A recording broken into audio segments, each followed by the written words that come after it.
and Dicey D&D. We're at episode 97, headed towards our last act, the last 5 or 6 episodes after this one. So let's move on forward. We have a really cool new art and new music in the opening and stuff moving forward. And this is the last time you guys get this goldfish opening. So enjoy it. And in the break, there's some really cool stuff in there for you. So, and a new song by your boy Red Fox is in the break today.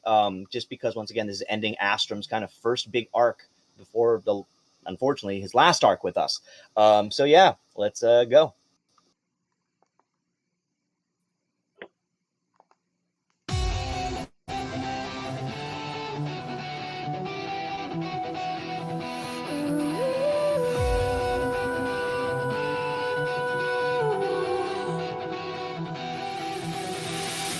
In a town where the waves collide, goldfish shines, it's where we reside.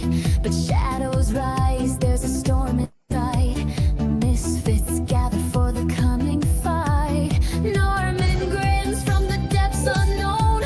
An evil man sits upon his throne. The Arca King, his tight so cruel. We stand unfazed, we're breaking the rules. We are the Misfits, hearts untamed, fighting for goldfish. Never ashamed, we'll ride the waves, cast fear aside. Our courage burns like the ocean tide.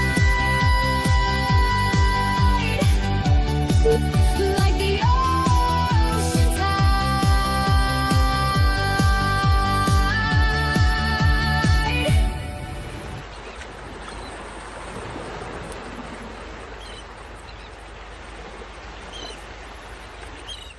Last time on Spicy and Dicey. The Misfits of Malla had dove into the ocean, hoping to swim down and find the caverns underneath the broken castle, which they managed to do to get to Nottingham and King Enon. There, Amalia had used her fire magic to take down the newly revived King Enon, lighting him from the inside, while a blinded Pippa managed to get the blue stone into the master statue. It seemed that the statue and the master had reached out to Astrom, giving him some of its magical powers and reaching inside. However, Pippa and Halmon had to grab a hold of him to manage and control the power. In the end, they ended up okay together, and Halmon then had a hard time riding Pippa as a dolphin. Meanwhile, on the other side of the caves, the team was fighting against Nottingham, who was going after Belle's little mouse, and the team, with Wendeline and Amalia working together, took down Nottingham as Belle stabbed him, with Sakura, Sirus, and Pete then pushing the crystals off of the boat and destroying them in the water. It's all for the pink-haired ladies. While Clive then used his finger of death to take down King Enon finally, but rose up his skeleton corpse for himself to operate. With Astrom becoming a master, what will happen this week on? Well, gonna be leaving Goldfish. That kind of sucks, though. We were here for such a short amount of time, and it's so tropical and nice. We didn't even get to have like a vacation or anything. Damn, it makes me think of Hawaii or Costa Rica or something, you know?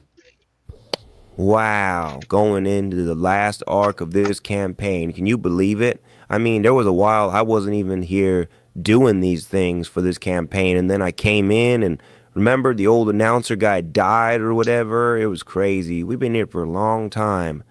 Yeah, this is going to be cool to go into this final arc. Let's go. All right, everybody, let us go into this final arc. Like our boy said, yeah, remember, we had an old announcer, and didn't his wife kill him or something like that? There was some old announcer. That was so long ago. I think he died right around when you came, Wendeline, and then Snoop Dogg kind of came as an announcer. I don't even remember before Snoop Dogg. Damn. Yeah, that's so wild. you may not have even been there, but there was an old announcer, and he, I think his wife killed him or something. It was a whole thing.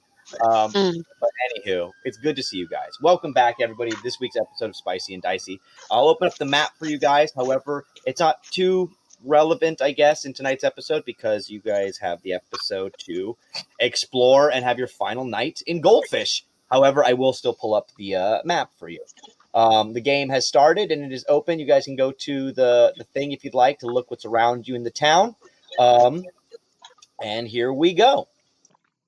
Last, as you guys remember, you were in the caves below where you were fighting King Enon and Nottingham, the large shark man, which you guys both managed to take down.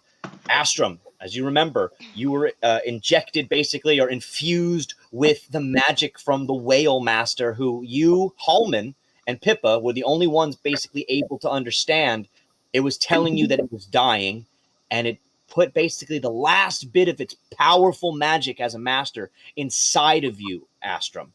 And you felt a surge of magic, as did Sakura, who she was one of the only people in the room that could feel almost that connection coming from you. Her demigoddess abilities kind of immediately felt that you, Astrum, are now in that same realm of demigod.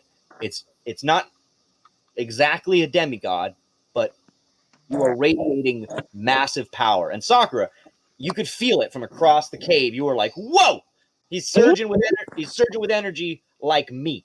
And so Astrum and Halmon and Pippa, you guys are all aware that he now is apparently one of the four masters. The rest of the team does not know this, however, as the rest of you helped take down Nottingham and King Enon. And then, of course, Clive, as you remember, you took the large skeleton corpse of King Enon on you to walk around. I haven't added that yet to your stuff, but just know currently you have a large, giant, hulking whale skeleton walking, standing there ready for your command. Sure. However, the rest of you, just to move the story on, I can stop talking. I'm going to just have Clive, you, Pippa, and Sakura, of course, all have teleportation abilities. And let's say that you guys all together were able to then get out of these underwater caves and teleport back to the beaches in Goldfish. And this is where tonight's episode is going to begin. As you guys get back to the beach in Goldfish, it is now mid to late day. You guys kind of started this quest off in the morning, going to the caves, and are now kind of back in the late afternoon after everything that you've gone through.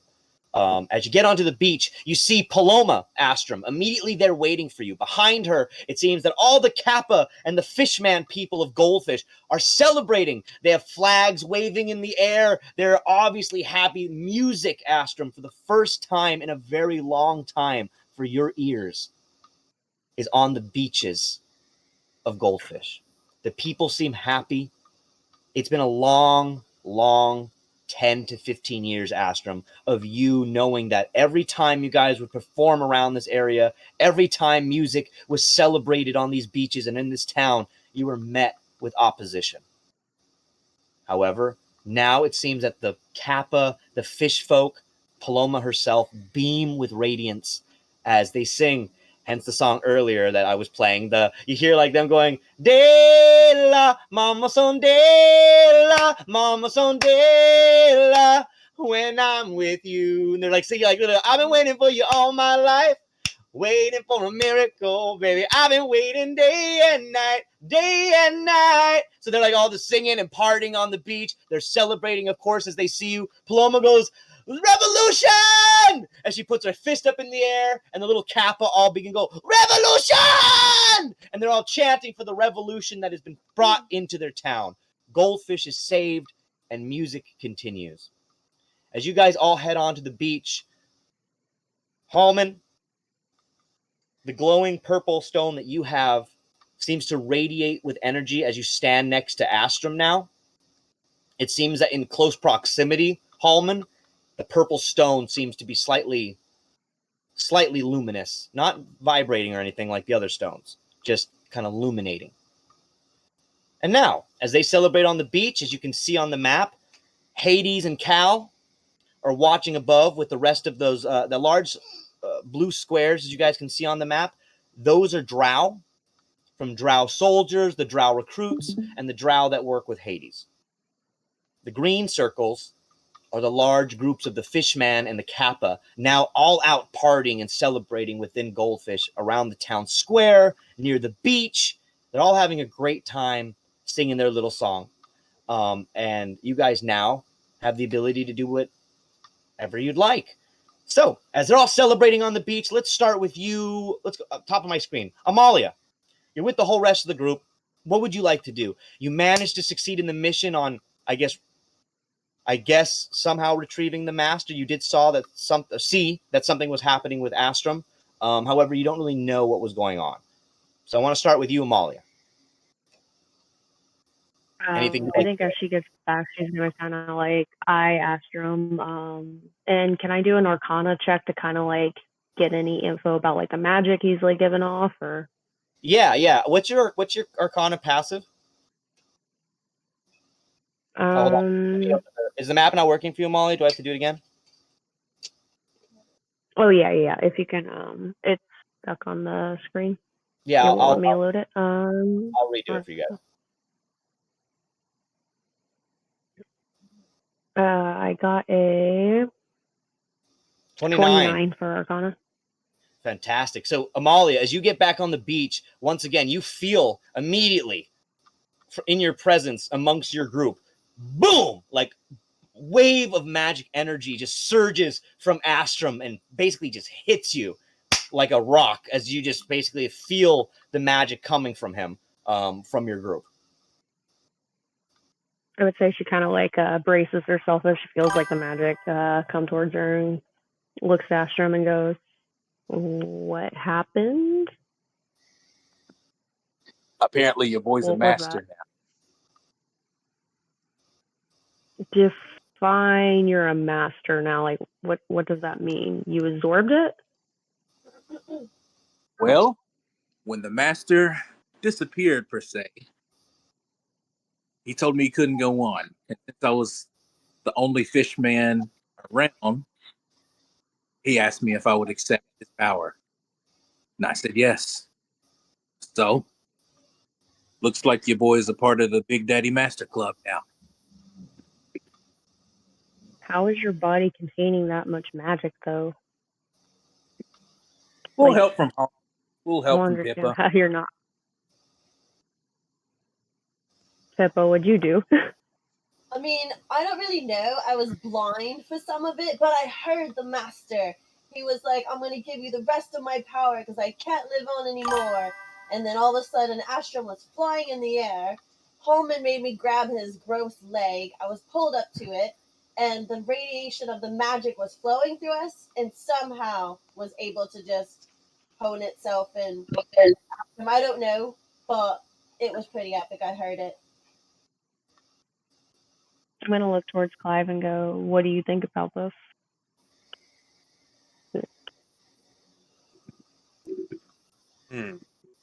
Clive furrows his brow and contemplates, giving that ever wizard chin beard scratch, but he doesn't have a beard. He thinks, I don't know. I've seen similar things in other realities like this, where deities imbue beings with essentially their essence. So I think that's what this god did, what this master did to Astrum, being so connected to the sea. Its current physical form was rendered so unstable and weak by the draining of, what had happened to it. So perhaps it put the rest of its essence into Astrum as a means to aid us in battle. And how did it go in those other universes? Sometimes disastrous. Sometimes disastrous, sometimes right. It really depends on the deity or what is channeling its essence into something. I've seen some horrendous collateral damage. Believe me. Pleasant to know.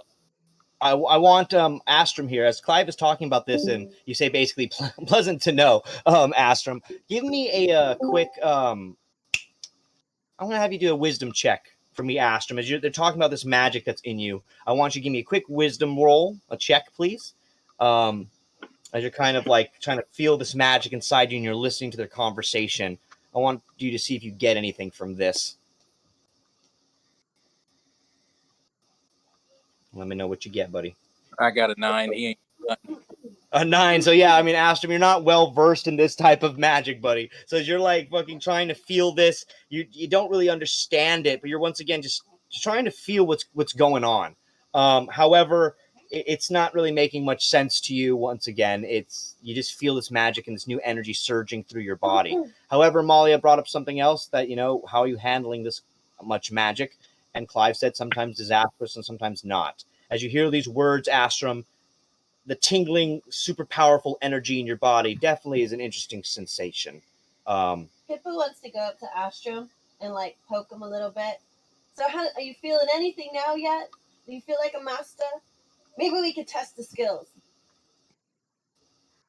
I mean, I'm tingly, but like, I don't know. It kind of feels like I'm buzzed a little bit, but that's all I'm getting. Well, that's a positive start. You know what we should do to test it? We should do a race. What do you mean? Wait, what do you mean? Well, because Race?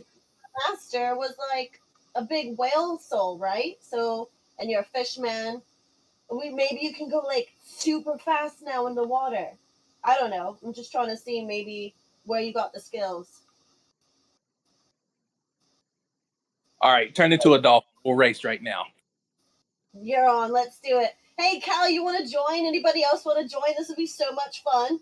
So all right. So Pippa. So you just want to you challenge everybody to a race in the water. Yeah, from there to there. So, and does anybody else? Okay, hold on. So, does anybody else want to join Pippa in a race in the water? We got Astrum and Pippa, and does anybody else want to try to see if they can beat her or beat Astrum in a race in the water? Can Astrum dead win at Halmon's? Augment, join in. So, Halmon, dude, I have one leg. This isn't it wasn't gonna be a race. I got it. Listen.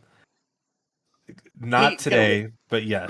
Pete's gonna look to you, Halmon, and go, "Pussy, I'll do it. I'll race, and I'm a little monkey." And he just like ripped off his little. I'll take your fucking leg off right now if you say that again. And I'll still beat you in a race, bitch. Wendeline. I roll to attack. He's gonna jump in the water immediately, Halmon. Pete's just gonna get in the water, like, "Come on then, man. Let's have a race, bitch." He's gonna try to freeze the water around him. No, he's just like stuck there. He's like, did I lose? He's just like stuck in the water. But all right, so we have Pippa and Astrum. Halmon, did you want to participate in the race? Are you saying? No, I have one leg. I have one leg. No, and I guess unfortunately, Pete's not. But Pete looks to you, Wendeline. Wendy, take my spot. Get in the water. Hey Pete, I'll let you go if you say you're a bitch. But only if I can be in she-wolf form. Oh yeah. She's gonna race for me. She's gonna be a she-wolf. So Wendeline, I'm gonna give you that extra. You get that extra plus in your strength there. You get advantage. So Wendeline, as you wolf out, your bikini once again pops off. However, let's just say that you've managed to get like your swimsuit now to like gracefully fall off instead of like ripping. It's like just unties naturally. Sirus, since he's not here, I'm gonna have him go collect them for you. He's like, I'm gonna grab that. Yeah, costume department is tired of replacing my bikini, so exactly. I'm not breaking the fourth wall or anything. But yeah, that's what for the storyline. That's what happened. By the way, Octavius did just message me, guys. I'm sorry. He said that he's still currently out right now. He said hopefully maybe he can get on a little bit later, but he's currently still out doing the stuff that he needs to do for, let's just say, military stuff. But anywho, so Wendeline, you get in the water. Astrum, you get in the water. Pippa, you get in the water. Astrum, Dolphin Pippa in the water. Astrum, Pippa, and Wendeline. Each of you give me what do you guys think this would be athletics, right? It's an athletics check, I guess, right? I mean, swimming. I'd say so, yeah. Yeah, so let's get an athletics check from you guys. And Pippa and Astrum have advantage. Wendeline, you do not have advantage. But if you want. Well, athletics is strength. Yeah, I'll give you an athletics. Yeah. I'll give you an advantage too because of your wolf form, since you're pretty strong and big. I have a -1 athletics, DM. Like, okay. Come on. Okay, you get it. Sakura, I'm going to move on here to you next, by the way, after this for what you guys are going to be doing. So give me those checks, guys. As they're doing that, can I gesture to Pippa and go, oh, sorry, go ahead. I first got 10, then I got 19. Okay, hold on. So you got a 19. My better roll was 15. 15. And Wendeline, what's your roll? My better roll was 12. Okay, so unfortunately, Wendeline, just give me that. What is the wolf? As you're in the water like a wolf, what are you? You're not doing great. You're like behind them. Well, you're not drowning, but you're like. I'm not drowning, but maybe I'm just a little more dense. I got more muscle going on. Yeah, so like maybe Pippa it's said, like it's a lot harder to move my body through the water than I thought it was gonna be. Like I'm not going slow, it's just I gotta work harder, so I'm not able to move as fast. Got a lot of Fur catches I the water. underestimated like my muscle tone.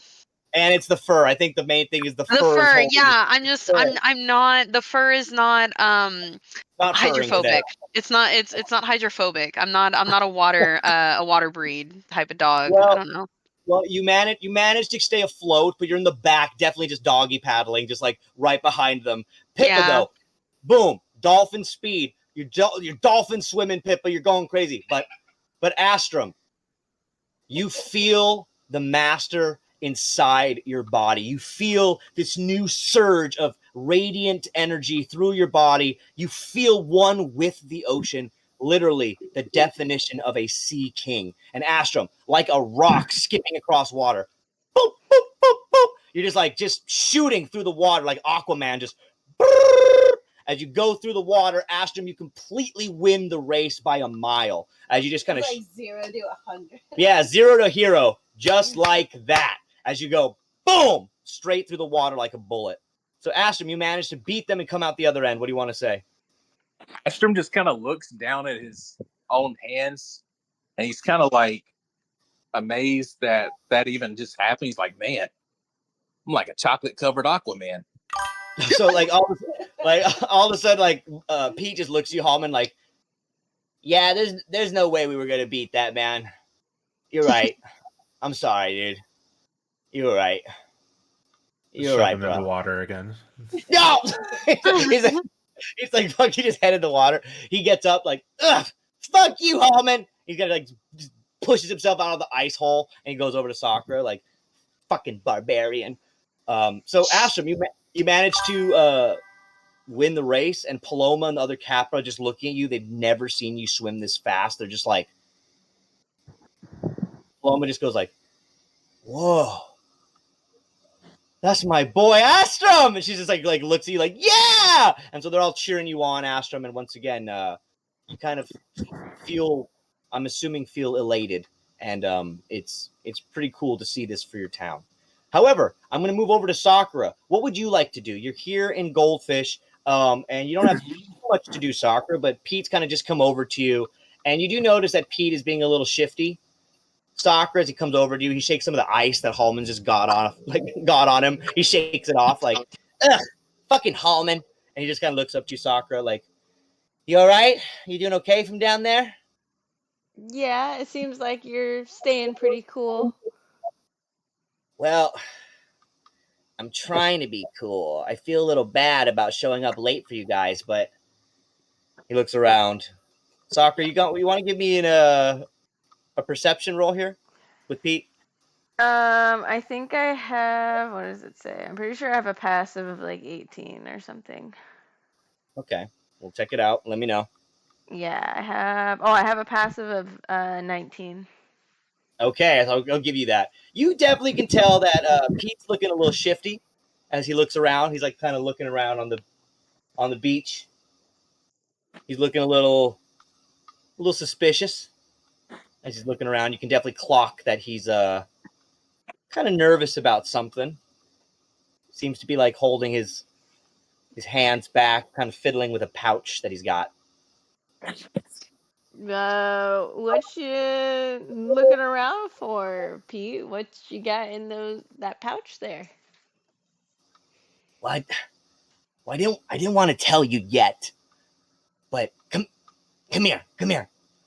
Sakura, do you want to go off with him and Pride? Okay. I guess. So he takes You guessed. So Pete kind of pulls you over, Sakura. Okay, so when I got here, I was talking to one of the fishman guards, and well, he gave me these. He holds out like these kind of really bright mushrooms that seem to be glowing. Oh Do you want gosh. to? Sakura rolls her eyes because she didn't know what it was gonna be, but she wasn't expecting it to be that. He said that they're like special and they grow on the ocean floor. They're supposed to be really strong. It's like, you know, it might be our last night here, Sakura. You want one? You know what? Sure. Okay, don't tell anybody, just you and me. Oh, it's like our first bonding experience. Oh, okay. So Sakura, he hands you one of these glowing coral reef mushrooms. You take it. It immediately smells of like salt water and weird kind of. It's very strange, Sakura. But Yeah, I'm like looking at it for a second, and I'm just staring down at it, and I'm contemplating this decision. And I look around to see if there's like kind of like a bar or something nearby so that I can grab a drink and just like down this like super quickly. Let's say that as you guys walk over this way, I'm going to take you guys on the map. Sakura and Pete, you kind of walked over this way. You see Pippa's brother Cal up on this boardwalk and other people. But in this area behind Hades, you do see that there's like a lobster that seems to be cooking hot dogs and like cooking. They has like kind of different fizzy bubbly drinks and kind of stuff like that. But he's cooking like those bacon wrapped hot dogs that you see outside of like a lot of the concerts and stuff like that. It's one of those. He's a lobster. He just happens to be a lobster, and he's cooking these types of things. So you definitely see that he's up there by like a little hibachi beside like behind Hades. But at least you know that there is food around, you know, in a proximity. But Pete's gonna take it. He's gonna immediately pop it. You watch as this monkey just shoves this glowing mushroom into his mouth. However, I do need to roll a con save for him. Okay, And sorry. I like my headphones died right oh, you're good. like You're okay. literally like 30 seconds ago. Oh my god. Oh, that's okay. It's okay. I saw that right up the way. You saw that there's indeed some food. There's a vendor. It happens to be a lobster, and the lobster is like cooking like those street vendor hot dogs wrapped in bacon and stuff right behind Hades, in that little area. And then you do see that they have some fizzy, bubbly drinks and stuff like that as well in that area. Pippa's brother Cal kind of happens to be by that cart, but Sakura, you watch as Pete shoves this glowing mushroom just down his gullet. And he needs to make a con save. And if you eat it, Sakura, you will also need to give me a con save.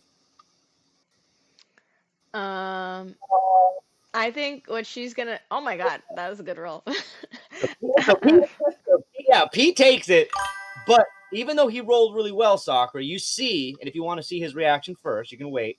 But as he takes it, he pops it in the mouth. You see that he's actually quite fine. He just surges with like a blue magic, almost the same magic that you saw Astrum surge with. But it seems that this coral mushroom has made him go, whoa! His eyes just get like dilated, but he looks healthy. Like he doesn't seem to be fucked up. He's like, Sakura, it feels so good. What would you like to do? I'm gonna go over to the lobster guy and I'm just gonna ask him, can I get the goldfish special? Oh, he looks to you like drink. Well, all right, that's sure. 1 second. He pulls out like a big old fizzy bubbly drink. It's like a nice fucking like yellow. Do you guys know that movie, the Zohan? I don't know if you guys know this. I haven't seen that in so long. Yeah, it's like that movie, the Zohan movie. Yeah, and it like has that fizzy bubbly drink. That's exactly what it's like. It's like the fizzy bubbly. It's like basically a very similar drink. It's like almost tastes like mango or pineapple. And he's like, "This is our favorite. It's my favorite personally." And he hands it to you. It's with his big old lobster kind of claw. He gives it to Sakura. On the house for the saviors of goldfish. And he kind of hands you the fizzy bubbly drink. Pete looks thank to you. Are you gonna eat it? I look down at Pete and I look back at the drink and then the substance, and I just decide to, I take a swig of the drink, and then I eat the mushroom, and then or the coral, and then I finish the rest of the drink, and I'm like, okay, let's see how Just this wait. goes, I guess. Yeah, just waiting for the ride. Well, give me a con save, please, as you eat this mushroom and you digest it with this fizzy bubbly. Sakura, with you, these things go one or two ways. You're usually really good at this stuff, or you never know. So give me that con save. No. Oh no! So Sakura, as you take this mushroom, your eyes immediately broom, dilate completely. You pull the classic Sakura, and the fizzy bubbly comes straight back up. As you just barf out this, but instead you see in your vomit, it's glowing like that glowing blue algae. It's like glowing in your vomit. I definitely barf all over Pete's foot. Pete's like, oh, damn it, Sakura, this was going so well. I'm feeling so good. As he's like, just stares at you. However, Sakura, unfortunately, you have just slipped into a state of being very high. So, Sakura, as you stand there on the beach, you are now completely zonked. You are just like, eyes dilated, you and Pete standing there. Everything around you is bright and magical, and nothing seems even remotely the same. Everything is waving around. It seems like you are underwater as you've consumed this mushroom with Pete. So, Sakura, before I move on from you, what's the last thing you'd like to do before I kind of take a quick step away from you here? She's gonna sit at like the bar where the lobster guy was, kind of, and then she just immediately becomes like kind of like couch locked. She's just like stuck there. She's like observing everything around her. She cannot move. She's just like kind of stuck.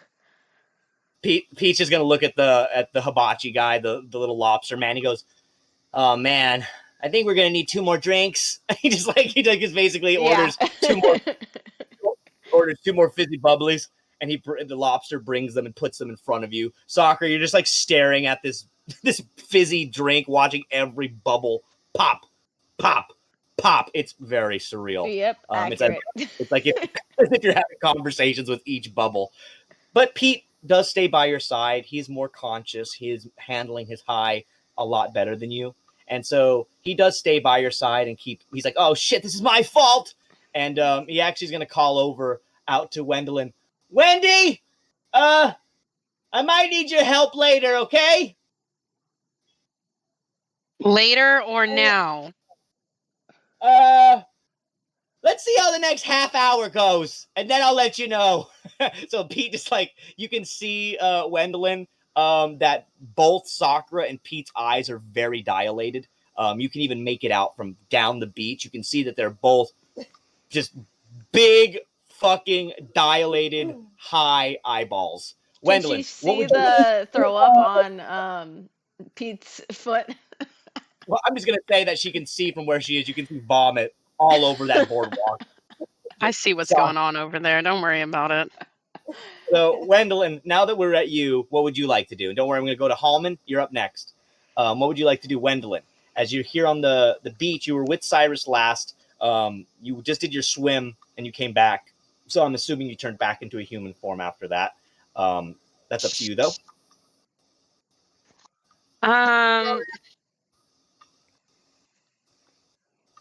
The mom in me tells me I should probably go check and just make sure Sakura and Peter are okay. Okay, yeah.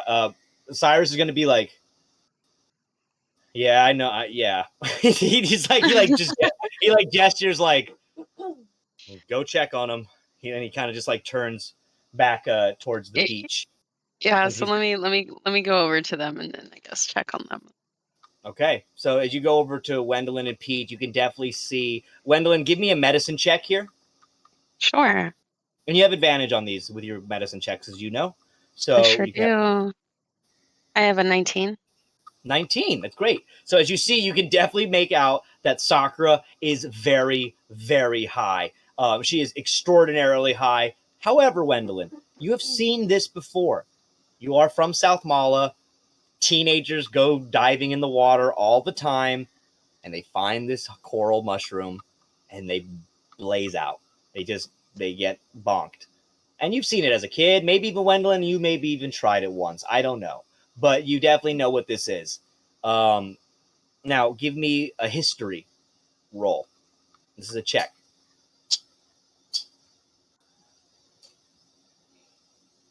I got a 9. A 9. I'll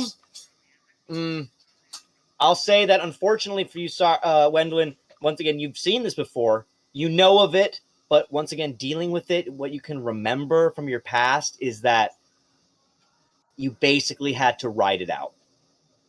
Like that you don't know much of a cure for it. You can't remember a cure at the moment. But you're seeing your friend. I remember a lot of like the symptoms, what you experience, all of that. Yeah, you know that she's going to be seeing very strange things. Colors will be advanced and highlighted. The world is going to be spinning. She is definitely going to be in a state of probably a relaxed, comforted state. However, at the same time, feeling like everything around her is alive. So you'll know the symptoms. However, fixing them, you're kind of like, what do I do? So is anything you want to try? As you see Sakura just like boinked out of her mind. Pete looks to you. You can tell that he's also boinked. He's handling it way better, though. He looks to you like, I'm sorry. I gave her a thing. The coral mushrooms.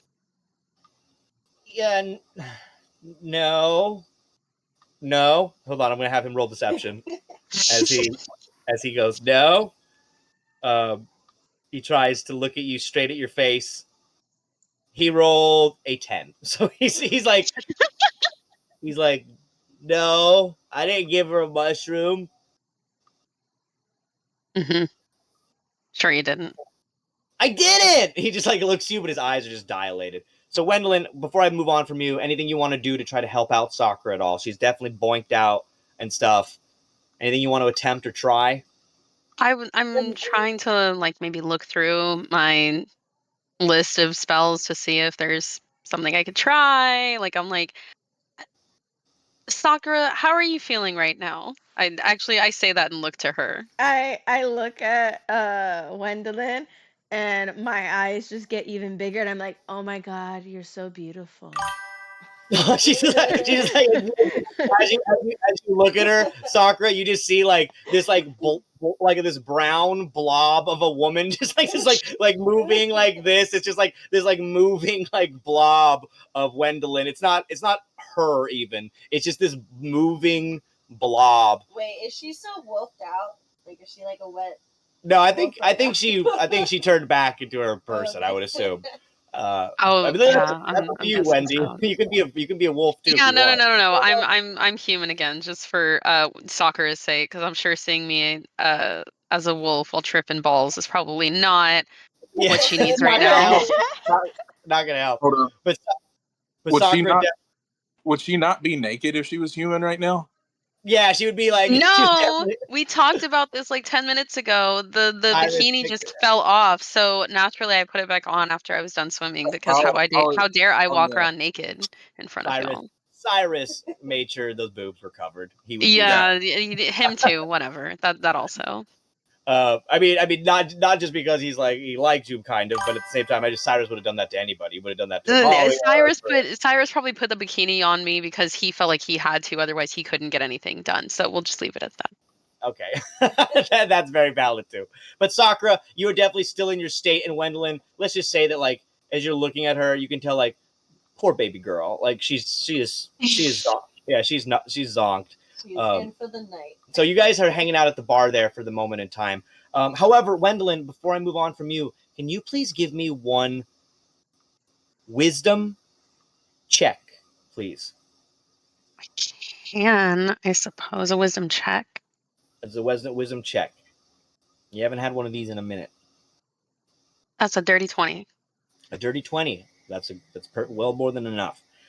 Wendeline, here, as you're sitting with Sakura, though, you do manage to feel something yourself coming on. One of your visions. And you haven't had these for a long time since your incident with the Allfather, or Sirus and Pippa tried to see if you could do this still. It seemed that you could, meaning that the Allfather had not left you. And now it seems like he's sending you a vision directly. Wendeline, as you're looking at Sakura and you see that her and Pete are just blazed, you then yourself go, kind of like That's So Raven moment where your eyes yourself dilate and the gold then hits you immediately and you have a vision. Wendeline, you immediately see yourself down at the beach with Sirus, both of you alone.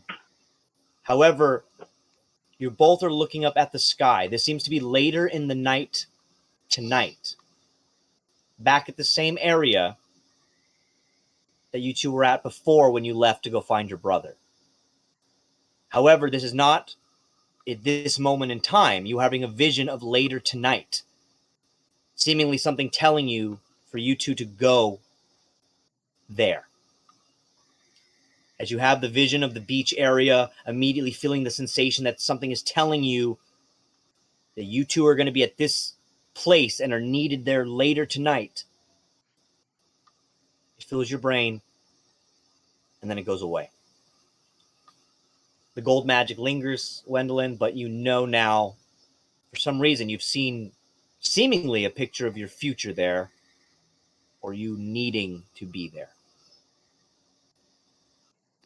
So, Wendeline, what are you going to do after you have this slight vision? Wendeline's kind of stunned. I'm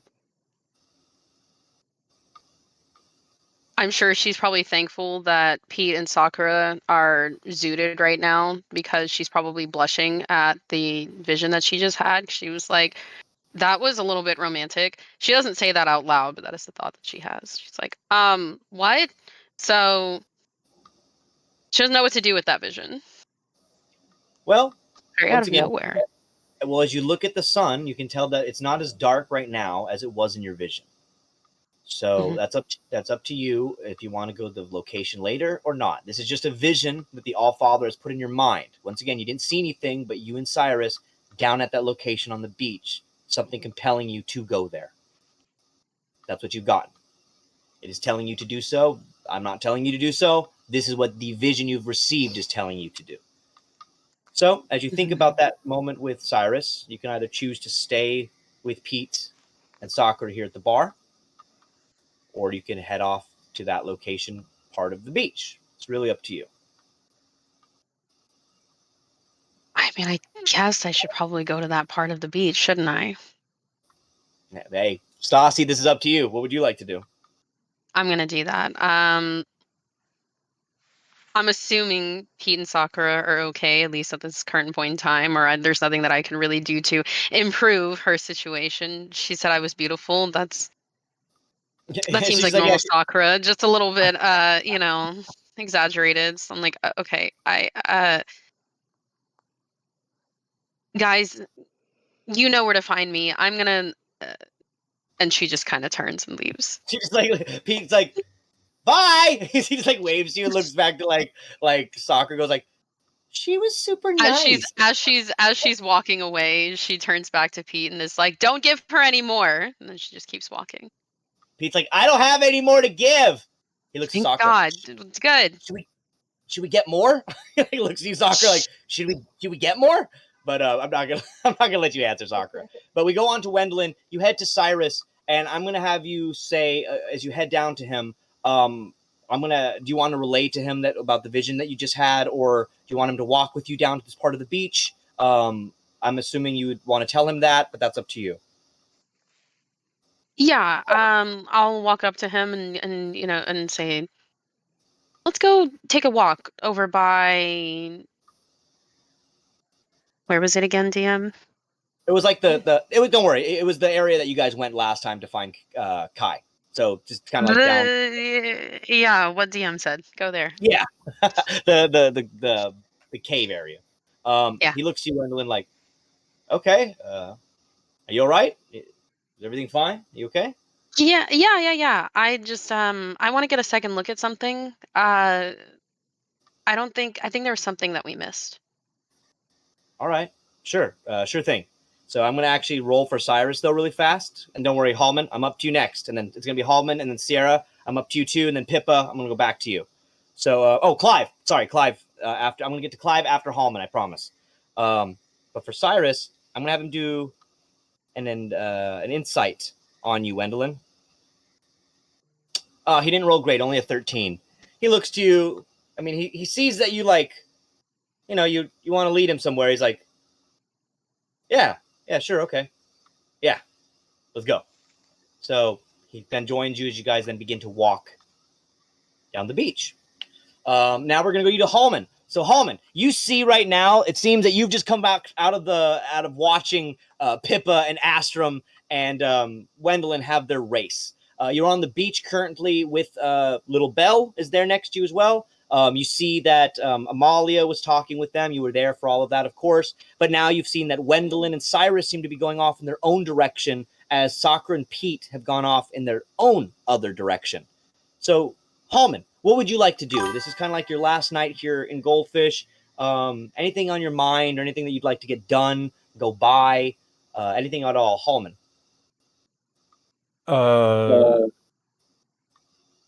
I'm going to ask Belle if she wants to take a walk with me. Little Belle, as Halmon turns you. Where are we walking to? Well, I keep my voice down. And I'm just like, first of all, I'm going to see if Hades can help me buy a new leg. But I also want to... Thought I was making you a new leg. Well, I feel like you might need supplies and Hades knows where to get them. With, Okay, the stuff fair. that we got. Fine. I was trying to be good and make you a new leg because you're my new dad, but now I see you don't want my help. I need your help because I don't know the best type to get. So I still need it. I just feel like we're walking to something dangerous and I want to make sure I can protect you. Okay. All right. So, Halmon, Belle, it looks like you're heading over to Hades. So, Halmon, you and Belle then make your way, I guess, as you can see up here. You make your way over to Hades. He's quite large right now, Halmon. He's kind of standing in his godly kind of form as he kind of not looms over, but definitely is kind of presiding over the drow army that is crowded around him. You see that he's kind of making announcements to them, Halmon and Belle, since you're there too. Sakura and Pete, you aren't far away. But Hades kind of looks to his drow army and goes, we move on to Zon. A few days away, we should be there, no problem. The fellow armies that we have joining us should also be there around the same time as us, but we need to wait until Amalia gives us the okay. You guys hear him saying this, Halmon and Belle. He then turns to see you approaching. 1 second, everyone. He shrinks down back in size and gets to more Halmon on your level of like being your size. Halmon, what can I do for you? I point at my empty leg. Me and Belle have come up on some extra gold. Oh yeah. And I need a new leg, and she wants to help build one for me, but she needs supplies. Do you know where we could make this happen? Well, Halmon, I'll tell you this. He looks to you, Belle. I could just grow your leg back for you if you'd like. Or I could give little Belle the opportunity to create you a new leg. He looks to Belle. Belle, you're very smart, capable. I'm sorry that I asked you for what I asked you the other day. I should never have thought about using you as a pawn to get to your uncle. I apologize. How, however, would you like to learn what many drow have learned before? Tinkering with the body of the dead. Belle looks at Hades kind of like, I don't know if I forgive you. Like, she's got like that look like, I guess I forgive you, but like not really. Hey, you don't have to forgive him. She's not saying it. This is all a look she's giving him. This is a look. Oh, perfect. Okay, yeah. On her face. She's like, and she's like, so like, what do you mean? What kind of stuff? Well, how about this? I could give you a specific spell that would basically be able to, let's just say, animate the dead. You could choose to raise bodies. Like your friend over there, he points to Clive, who has the giant whale behind him. You see that? Imagine if you could take a zombie's leg, make it almost alive again, and then put it on your father here. It's like he'd have a brand new leg because you brought it back to life. Halmon, of course. But would it like really be back to life, or would it be like kind of a dead leg attached to a living person? It'd be kind of like that. However, as long as you're alive, the spell should hold and his leg should be fine. He looks at you, Halmon, like, it should be fine. Hopefully it wouldn't crumble. What if their blood types don't match, and then the leg and my dad don't get along, and then the leg takes over my dad's body and it becomes the new host? Because that's how that works, right? Well, in this world, fuck it. He just, as he looks at you, he just stares at you in the face, Belle. He's like, to be honest with you, Belle, it's not a bad idea, but maybe we shouldn't do this spell. Wait, no, but I want to learn how to do cool things. Well, how about this? If I give you a scroll of animate the dead, you think you can go out there and try to find the right type of leg you can bring back for your father's body? Okay, yes, but like, can I like test the spell to make sure it works on something else? Well, unfortunately, with a scroll, it can only work once. However, if you have your friend with the magic over there, if he takes the time to teach it to you, well, you may be able to learn the spell. However, you need to take the time to go learn how to do the spell. It's a gift. Not everybody can do this, specifically somebody of your type of class.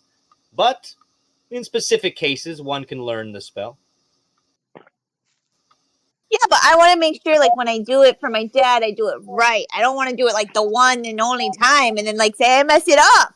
I got practice and, like, put, like, a squirrel leg on, like, a fish body. Pippa, you hear the squirrel. You're like, just, like, looking around, Pippa, for squirrels. As you hear squirrel, it's like, ah, ah. But, Hades then looks to you, Halmon. She's precocious. In fact, Halmon, maybe when this is all over, if you want your freedom, I wouldn't mind taking Belle off your hand. She'd be great in our royal court with me and Amalia. In the underpole, of course, we could watch over her with all the rest of the drow. You would be free. You could go back to ruling the land of Drew with your father. I'm just saying, Halmon, if being a father isn't for you, maybe me and Amalia can take her off your hands. If Belle wants to go somewhere else without me, that's up to her. But as long as I'm alive, my choice is Belle.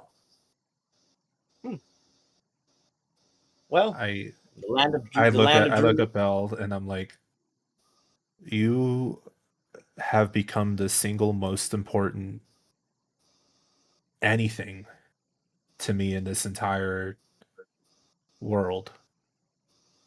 Your dad's not that far away. He's like, hey! He's a little Danny DeVito. He's like yeah, hey! I know. Dad, shut up. He's like in the crowd. Belle wasn't really catching all of that because in her head she was just thinking about like practicing this and combining body parts, and then she's like, "Oh yes, yep, love you too, Dad. Yeah,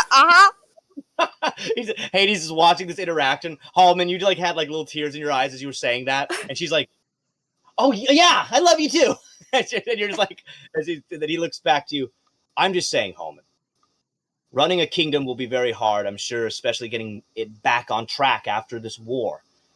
If you go back to the land of Drew, I'm just saying, I'm sure Amalia and I could take care of her. That's, of course, however, she seems pretty happy with you. And you should be proud of that, Halmon. Is Belle still here? Or did you run off to like look for a leg or something?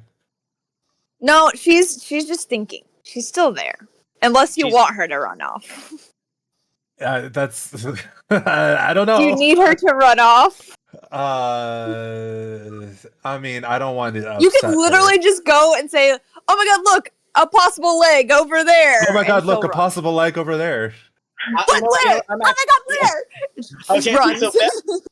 so Belle, you just like run off as he tries to trick you, and I'm gonna just let it happen because you're letting it happen. Clive, you also can. I'm gonna have you notice, Clive, that Hades and them from across the way. Clive, you were kind of seeing him point to you during this conversation. So I'm gonna add you in on this, Clive, as you basically were kind of involved. You can see that they were pointing to you. So Belle runs off. She seemingly is like looking around the drow crowd for something, as you can see. But Halmon, what were you going to go back to you as you were going to say something to Hades? I don't know how this is going to end up for me. But if for some reason I don't make it out of this, I need you to make sure she ends up somewhere okay. Well, I know you might. If we fail, I don't know what position you're going to be in or anything like that. But if everything goes wrong and this is the end of the world, you find another one. Okay? I'll do my best, Halmon. Everybody ends up going through the underworld at some point. You do understand this, correct? Not right now. Not for her. Clive has made it through other dimensions. I'm not saying it's impossible. And if you fall, well, luckily, if she lives and she comes with me and Amalia, the underpole isn't that far away from death. I'm okay with that. I'm saying if everyone fails, she has to live. Halmon, I'll do my best.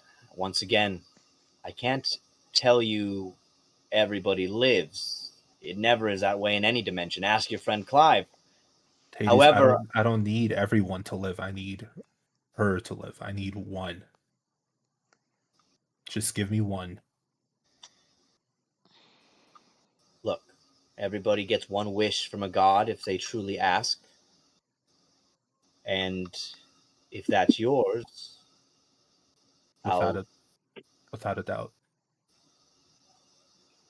I'll do my best. However, remember this, if she falls or if everything falls, she will be teleported to a realm that I can't guarantee she'd be safe there either. But I will tell you this, Halmon, I will fulfill your wish. If she falls or the group fails, she will teleport to a new reality. Hopefully she will be... That's what she said on the other end of the camera. But I'll do my best, Halmon. I know you care for her. This has been hard on you. Your city has fallen twice. Your sister dead. Your mother dead. Santa tried to take some type of pity on you, I suppose, but it seems that you've squandered that. I can tell by losing the facial recognition. It's not gone. It's just a phase. Well, remember this, Halmon. I've lived my life, many of them, in a dark, terrible pit. Amalia knows very much what it's like to dive and dwell in that depression. I've seen it in her past. Maybe it's because you two are related, so you share that streak of morbid,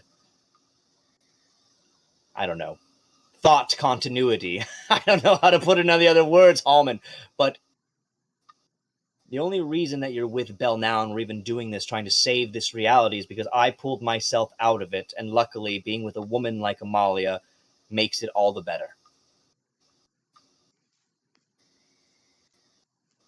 There's things to be depressed about, Halmon, and things to be happy for. I suggest you find the latter. I found it. No, I'm gonna protect it. Good. He kind of senses that arcane stone that you have on you from the master, and he looks also to the purple stone that you're wearing. Protect the stone and use the other one wisely. If you're going to be carrying around the power of the masters, Halmon, in your barbarian hands, use them right. I know you're going to release the final master. I have faith that I can get you to Zahn on time. But if you're going to use that other stone, at least attach it to your weapon. I'm gonna go see Belle about that right now. I'm gonna give her the choice because I want this stone for my axe, yeah, but I think she wants to be a harder hitter too, so I might offer it to her first. Well, they're pretty strong. Breaking the game here, I will say that, you know, they do a good 4D 4D10 damage if you hit. So, yeah, they're pretty good at basically. Hey, Belle. I call Belle back. Hey, Belle, I think I was mistaken. So basically, Halmon, you had this moment with Hades. He gives you like a pat on your shoulder and he goes, "She'll be safe, Halmon. Don't worry." And then he kind of comes back. Belle comes running back with something in her hand. She says, I found something! What did you find? Hold on. I don't know if I should make you roll here, or do you have something in mind that you found? Sierra. You can have me roll. That's fine. Okay, you can make it up. Give me an okay, I thought you had something in mind. Give me an investigation roll. Oh God. Can I give her that help action since I pointed somewhere? No, because you said never mind. Yeah, you just boy, yeah. So what did you get? What is that roll? Sorry, I didn't see it on mine. 18. Oh, 18. Nice. Okay, so Belle, you did manage to find a leg. You found a leg. So like you found a leg, but it's like a wooden like peg leg. However, Belle, as you're like running with Halmon in it, you don't realize that it's still attached to like a little turtle guy. Like he's like, ah! It's like a little Kappa. It's just like being dragged by you. He's like, help! Belle, He's like, Belle, it's attached to someone. Belle, look behind you. Hades said a leg. He didn't say if it had to be attached or unattached to someone. Okay? Like, he said leg. Put down the little turtle man. He's like, just put him down. And the little turtle's like, help me. So anywho, you guys are dealing with that situation. I'm going to move on over after that. Let's move over to Clive.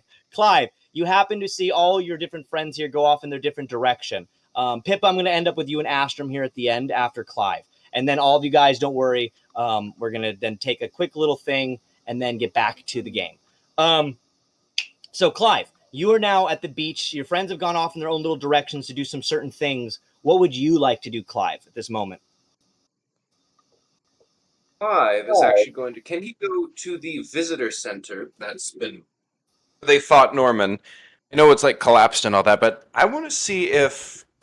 Could Clive go to see if he can pick through the rubble to see if he can find anything?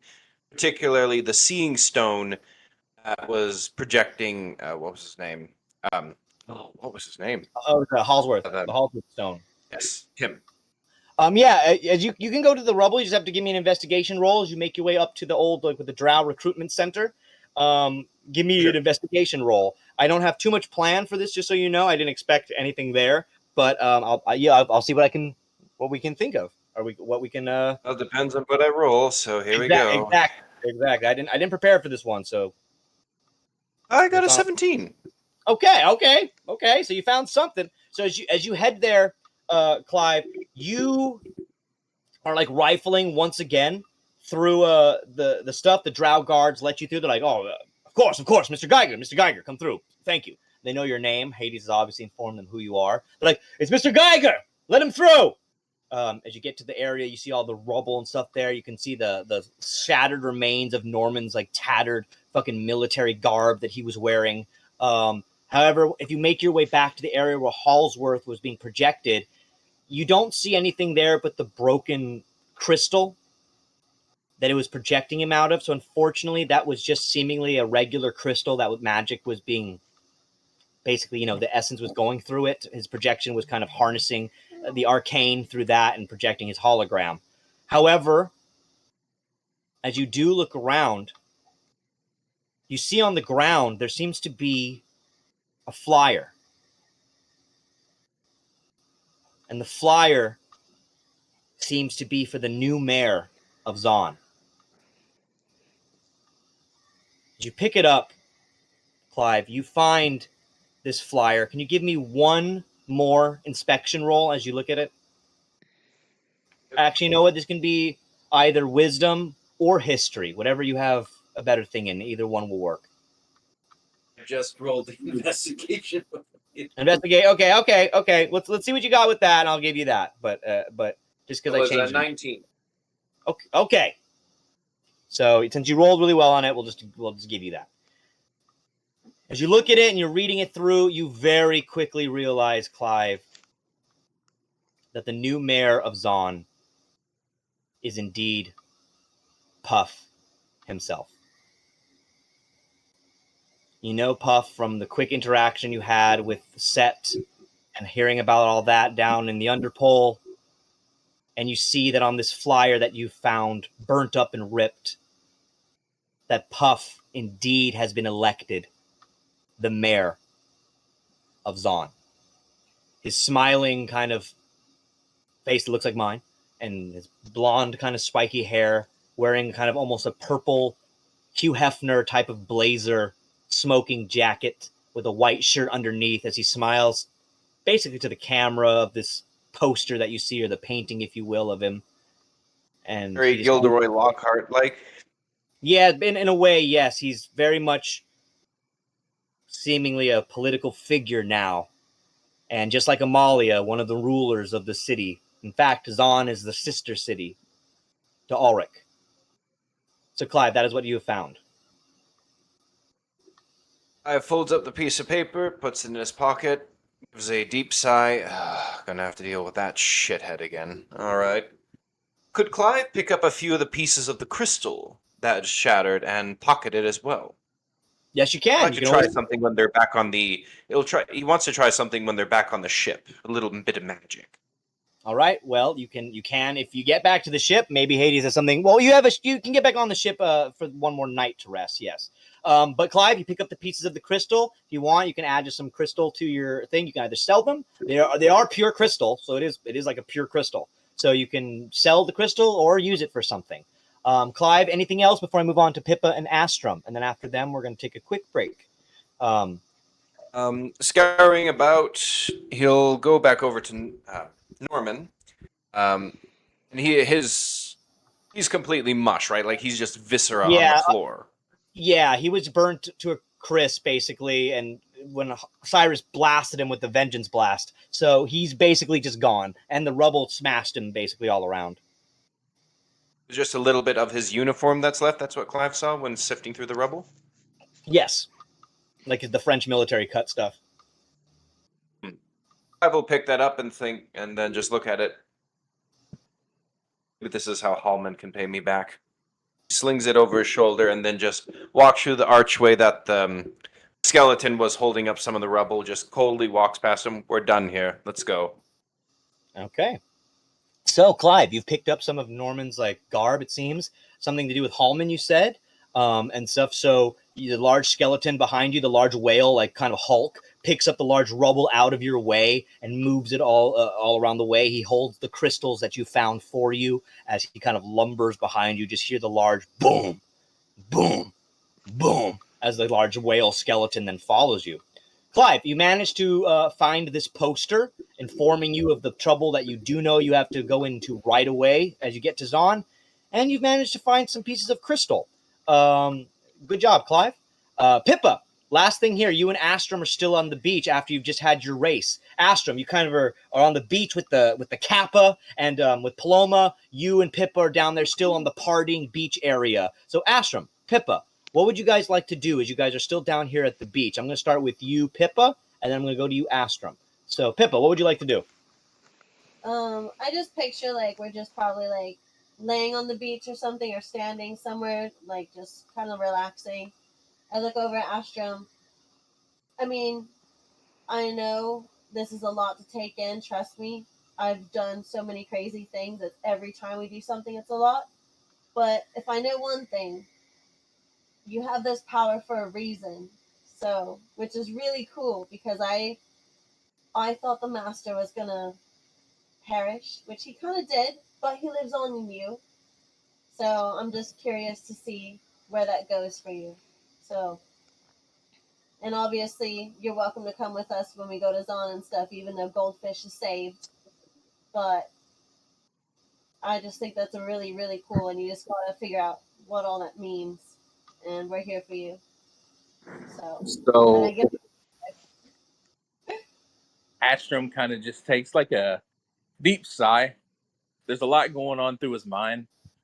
He kind of just lets it all out. He's like, look, I know I'm going to have to come with you.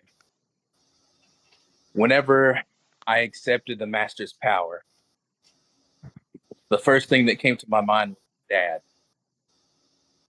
He always used to tell me, a hero is someone who's willing to sacrifice himself for something that's bigger than him. So I accepted that power. But at the same time, my dad was a hero till the day that he died. But that's what led him to his death. And now I've accepted this power, and Goldfish is free. But it doesn't look like I'm going to get to enjoy it now that it is free. I wouldn't say that. If anything, life tells you like this is a very positive thing. Everybody dies, you know, eventually. But at least you're gonna go out a badass. So I wouldn't look at it that way. As you guys say this, I actually want to interrupt you guys, because you guys sparked something that I was just thinking about. As you guys are talking about this, the old Kappa, Old Man Plum, as you remember, or Pum, that you guys met back at the beginning and helped save the two Kappas with him at the very beginning of Goldfish. He comes up to Pippa and Astrum from behind, specifically Astrum. He taps you on the shoulder. He's been overhearing this. And Astrum, he looks to you and says, "You've done a lot for Goldfish, Astrum, and we thank you. You've been helping save our butts from singing songs for 10 to 15 years. It's time for you to leave this place, Astrum, and go out and become the hero you really were meant to be. Use that voice of yours, the beautiful voice you have. Remember, Astrum, great men plant trees for societies they will never see." Astrum kind of looks over at him. He's like, "You sure you'll be all right without me?" "Well, I don't know how long I'll be around either myself," but he looks over to Paloma. "But it seems that you've inspired the right types of people. Look at Paloma, Astrum. She learned a lot from you. And maybe if you're not here, she'll take care of us. Or maybe you'll take care of her, or vice versa. And if you never get to see those trees that you've planted, well, trust me, they will be forever grateful that you planted them." So give me like a little scenery thing here. Like, where am I? Where is Paloma? Like, where is everyone? Well, right now, like I said, you're still on the beach. The Kappa and the fishermen folk are partying around you. They're still dancing to music. Right now, they're singing like, "I don't need a one dance, got a Hennessy in my hand." You like, you just hear like, like music going on. I hate that I was Drake, by the way. But anywho, you hear that like there's like some music going on and stuff. And you guys are there on the beach still. Paloma's nearby. She was there with Poom. and stuff. And Pippa and you are not that far from her. She's definitely within, she's in distance. You can see her like dancing with a couple of the little turtle folk.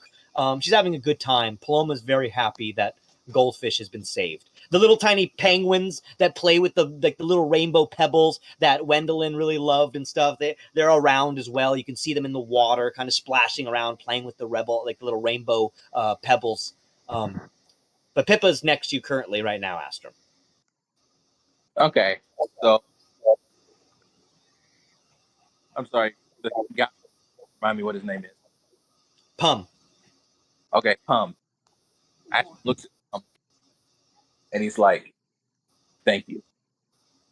I really appreciate everything that you're doing." And then he looks over at Paloma, and then he kind of thinks back to like that moment where she kissed him on the cheek, and his curiosity kind of becomes piqued. Can he go talk to her? Yeah, you can go talk to Paloma. She's dancing around with the Kappas. She sees you coming. She's like, Astrum, come dance with me. And she kind of pulls you in. As she pulls you in to dance with her, I want you to give me a performance roll here, please. As Pippa, you're like watching as Astrum just gets pulled in with Paloma. He's surging with seemingly some type of energy and confidence, Pippa, as you're watching him. Astrum, give me a performance roll here as you perform. Let's see how good you are at dancing.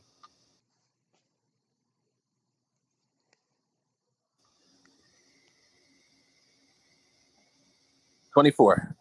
24. So Amalia, you're not the only great dancer anymore, because Amalia, as you know, used to be a really hell of a dancer on here, and now it seems that Astrum's coming in. And Astrum, you're just out there. You know how to dance. You know how to move. You are a bard. You out there. You're performing. You and Paloma do this great dance to the music. She's twerking on you. You're dropping it like it's hot. You're doing great dancing moves out there as like the Kappa and you are all having a great time. It's a really party going on the beach. She takes you over to the side after dancing. She's like, what's going on? What's going on? So Astrum looks at her, and his tone kind of becomes like more sincere, a little bit more serious. He's like, Paloma, I got to tell you something. Yeah? Something different now. Like, I'm still me, but I'm something else.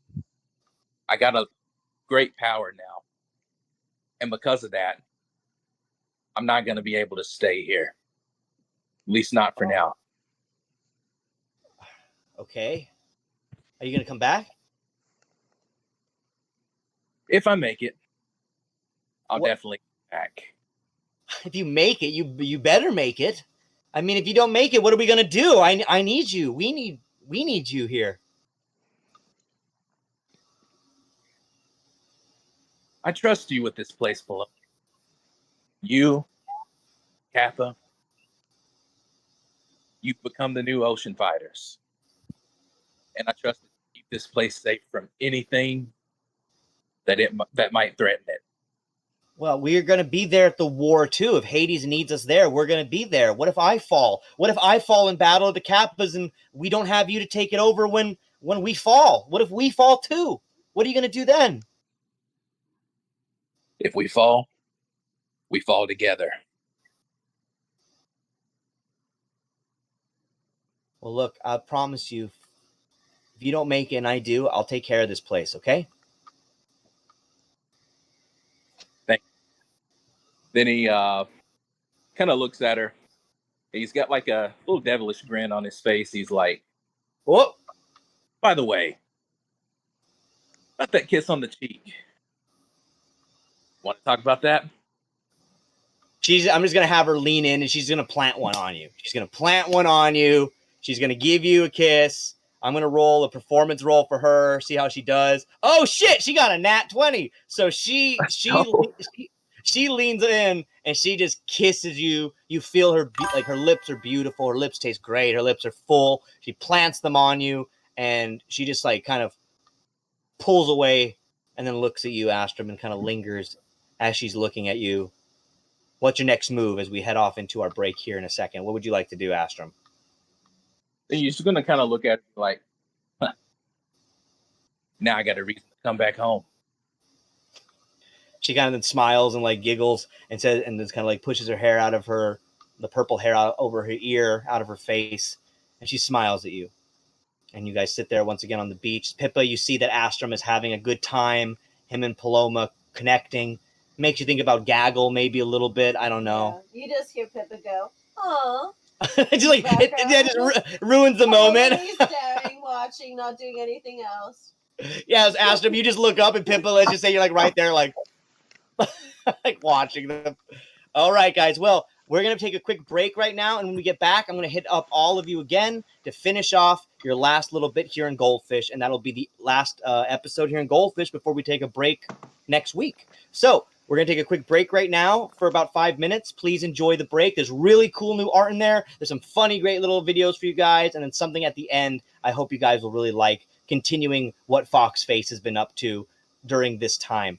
When we get back, we're going to start with Wendeline. You and Sirus going down on your walk on the beach. And then Amalia, we're going back to you. And then Sakura. So just prepare for that stuff. And we're probably going to end the night with Halmon again and Pippa and stuff like that. And Clive as well. So we'll be right back after our little break. I hope you guys enjoyed the break. And please watch it. There's a new song by our boy Red Fox.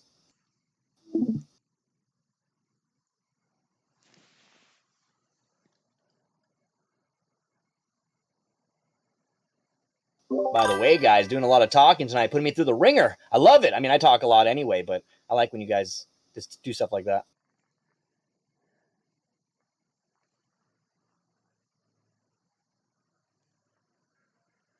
By the way, Halmon, Dad of the Year, man. Happy Father's Day to everybody this last weekend, right? Or the weekend before. Because, Halmon, you're coming through, buddy.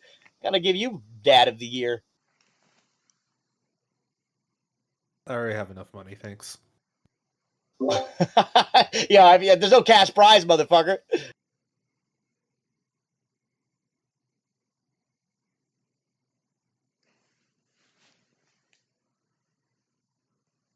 City Over's Mad Lib. I'm out.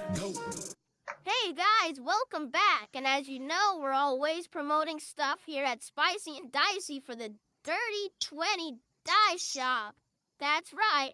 It's a D20 dye shop over here. You can go help our friend Sierra and buy some of her merch. Check it out. Do it. Do it now.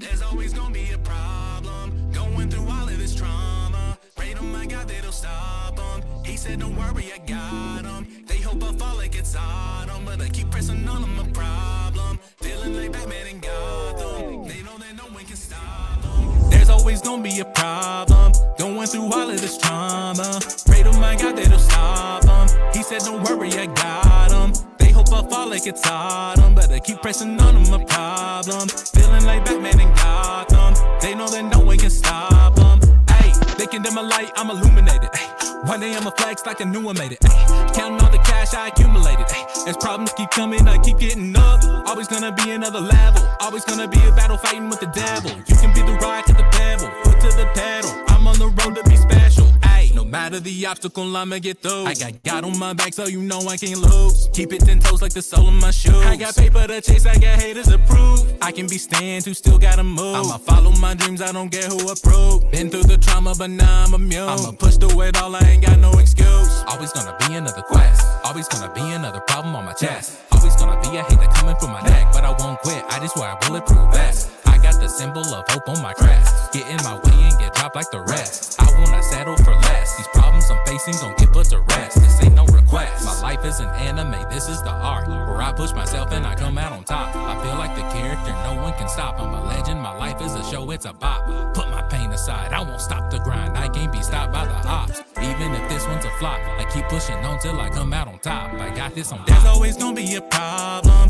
going through all of this trauma. Pray to my God that it'll stop them. He said don't worry, I got them. They hope I fall like it's autumn, but I keep pressing on them a problem. Feeling like Batman in Gotham. They know that no one can stop them. There's always gonna be a problem going through all of this trauma. Pray to my God that it'll stop them. He said don't worry, I got them. They hope hope I fall like it's autumn. Better keep pressing on them, a problem. Feeling like Batman in Gotham. They know that no one can stop them.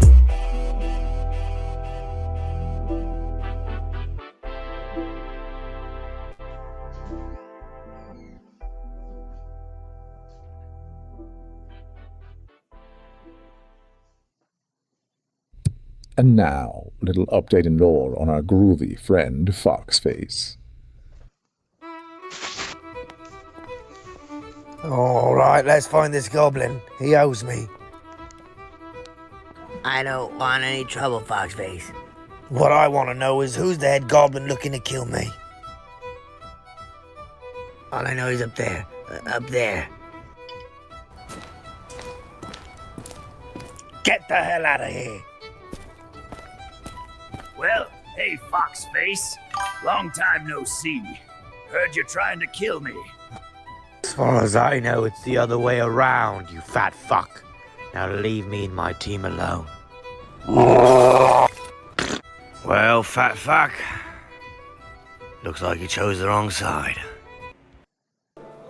I ended up befriending some of them goblins, and aye, they had some good stuff, yeah? You know, I'm gonna go get me some of that elf poon. I was partying all night with the goblins. I befriended them. However, we stole some giant's ale, and now they're super pissed at us. All right, everybody. Thank you for watching, and welcome back. Great job on the song, Fox. Always doing great stuff like that. Also, isn't that AI stuff cool, man? Like, it's crazy to, like, have little stuff like that be made. Like, it's crazy to think that AI stuff can make it that fast. Like, I made that little fox face thing in, like, 2 days, and it's like, that's crazy. Like, that, it, like, you know, I mean, I know it's not the best stuff, but hey, it's pretty impressive. But, anywho, welcome back from after the break. Wendeline, we're going to be starting with you. As you and Sirus were kind of basically headed down the beach after you seemingly had a vision. Wendeline, you had a vision of you and Sirus at the other side of the beach in Goldfish Town, and as you made your way down the cove, he was walking with you. Sirus, you can tell that his mind is definitely elsewhere. You know that lately, as you've last talked to him about the night before, he is definitely troubled on what his future holds. He has no idea what's going to happen when he goes up against Sir Roland. He's definitely confused about it all, but he takes comfort walking with you, Wendeline. He looks at you every now and then and smiles, and then turns back. But you can tell that his mind is certainly up there. But he turns to you and says, "So what are we going down here for? What are we doing? You didn't want to go back and dance, or it seems like you may want to have fun or something. I know I'm not the most fun, but it seems like you wanted to have some fun tonight or something." I did, but now that we're away from the party, I did want to confess to you that I had a feeling that we needed to be here. What do you mean? What do you mean a feeling? I don't know. It's hard to place. Wait a minute. Are you tricking me? What's going on? Are you and Pippa pulling something? Is she going to put more dye in my hair or something like that? Well, what is she going to make come alive? Is there curry here? Is there Pippa? I'm not eating curry. What? No, you're not there, Pippa. You're down the. You're here. You're like, what? No, he looks to you, Wendeline, like, what are you doing? What are we doing here, really, Wendeline? I don't know. I honestly, okay, I'll tell you. I had a vision earlier. Why don't you just tell me that right off the bat? I don't care when you have visions. I'm happy you do. That means that he's still talking to you. That means he's still not talking to me. I don't know. But hey, look, so he saw us? Is that what you're saying? Yeah. Well, we're just here? Just here at the beach? Yeah, it sounds silly, but that's really all I could tell you. That's all I saw. No. No, it's not silly. It's not silly. None of your visions are silly. Don't let anybody ever tell you that. Wendeline, I know you're newer to this team still. It's only been a couple months, but mean, I trust you more than I trust really any of them. And I've known Halmon for a long time. Me and him got into a fight way back in the day with this giant bear creature and other things, but I just want you to know that when I left, look, either way, your visions are important. If we need to be here, that means we need to be here for something. What were you saying when you left? Well, it was no surprise, Wendeline. Like, I had like a wife and I have a family. I have a kid, my son. He's out there somewhere, and I don't. Last I read, he takes out, you guys. Some of you will remember this, some of you don't. But Sirus, he pulls out this journal that he carries with him. This is my son's journal. I never shared it with you, or really with anybody. But back before we met you, I went to his home, and I grabbed this. And I haven't met him, or I have no idea where he is. Apparently he went on some mission for the king and the West Kingdom government, and I haven't seen him. And yet, for some reason, when I left, all I thought about was coming back to this team and that I pissed you off. And now we're standing under the stars on the beach, and I don't know why we're here.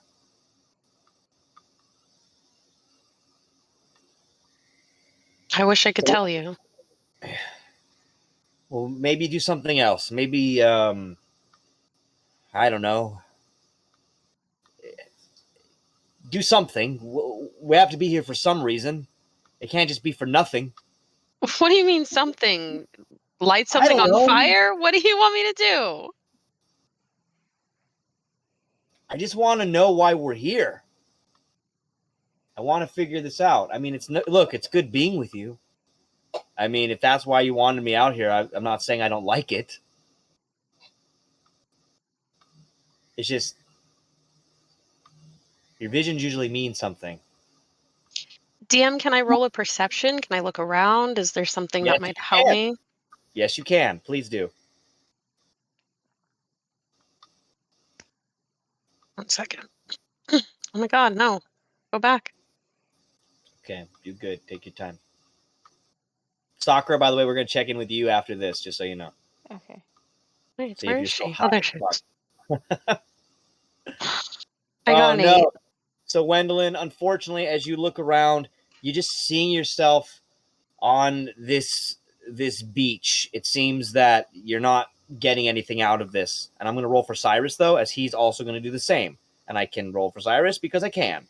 So Sirus is going to roll also for perception. See if he notices anything.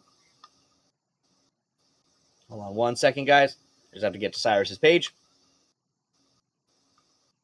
Make sure you guys also message Octavius and check in on him and stuff, guys, whenever you can, if you guys care to. Make sure you do. So I'm going to give him a perception. Oh, God, you're both rolling shit. So both of you look around and you don't notice anything as you're looking around the beach. However, Wendeline, because the perception didn't work, I will change it up here. And can you give me an Arcana check, please? Sure. Oh, it's a 10. Okay, well, I'll give Sirus 1 too. Oh, he rolled a 2. He got an 8. Oh my God. So both you and Sirus are just like on this beach, not knowing what's going on. And you're looking very you're both looking very concerned. However, I'm going to give Sirus, I'm going to have something reach out to both of you. And I'll give you both one more. Give me an advantage roll for both of you here. Because something here is there. But I can't. He rolled a 12. Ugh.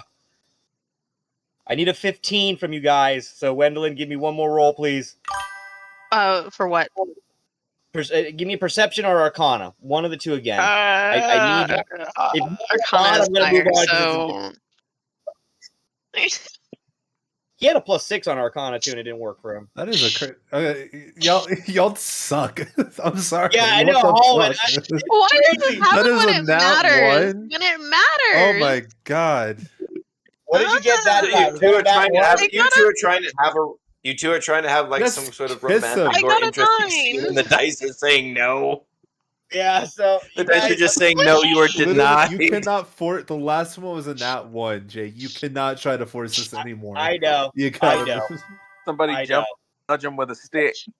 So A unfortunately, tsunami comes in and washes both of them away.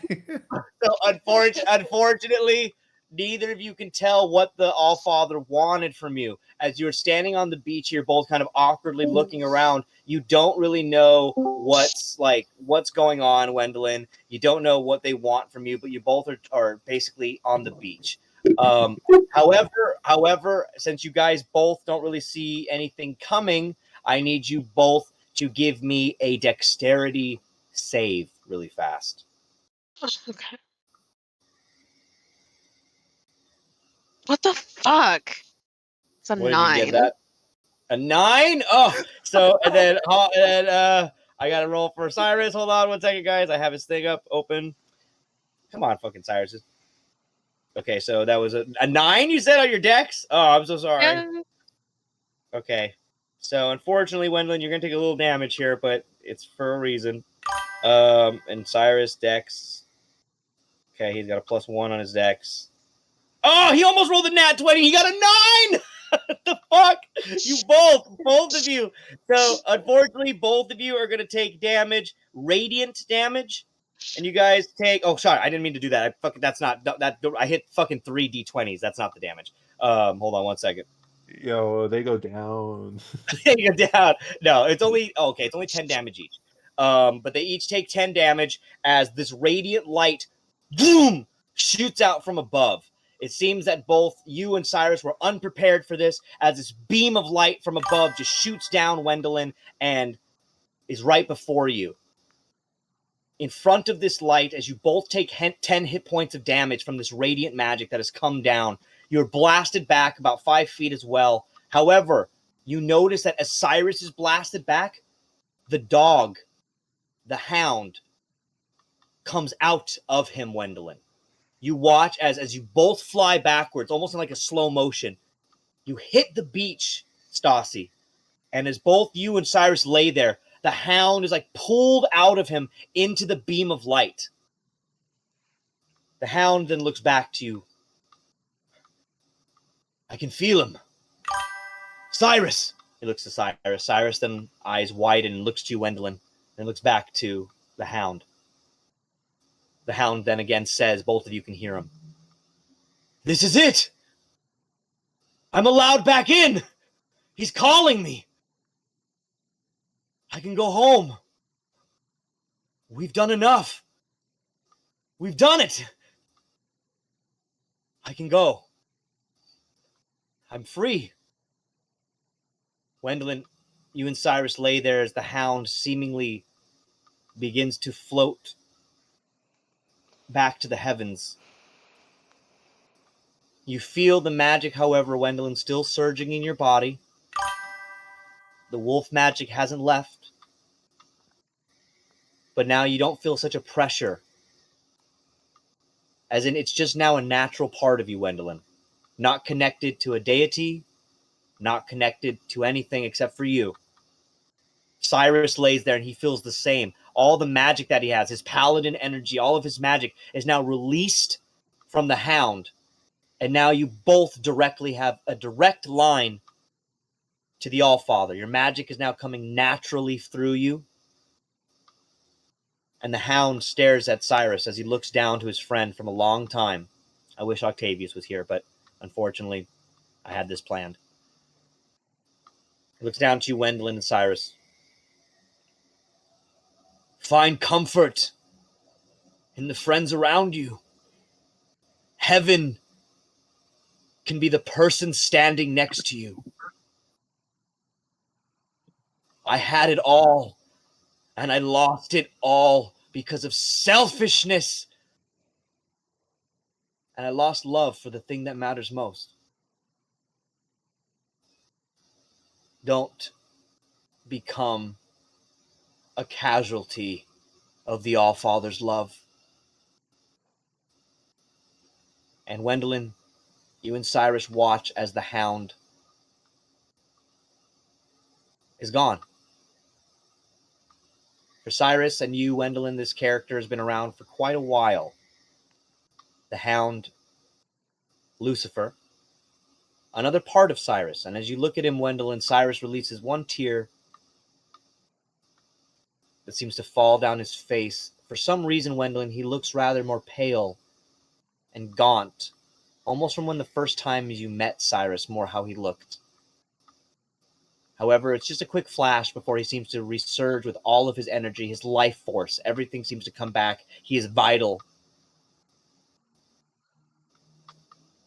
And Wendeline, you once again feel a release of pressure. What would you like to do, Wendy, as you lay there on the beach and you see that this hound has heavenly gone away? You and Sirus lay there. The radiant magic still seems to consume the area. What would you like to do? And then you're up next, Amalia. Or sorry, Sakura, then Amalia. Wendeline looks over to Sirus, and once she, I guess, assesses that he's, for the most part, okay, she goes, I guess that was what the vision was for.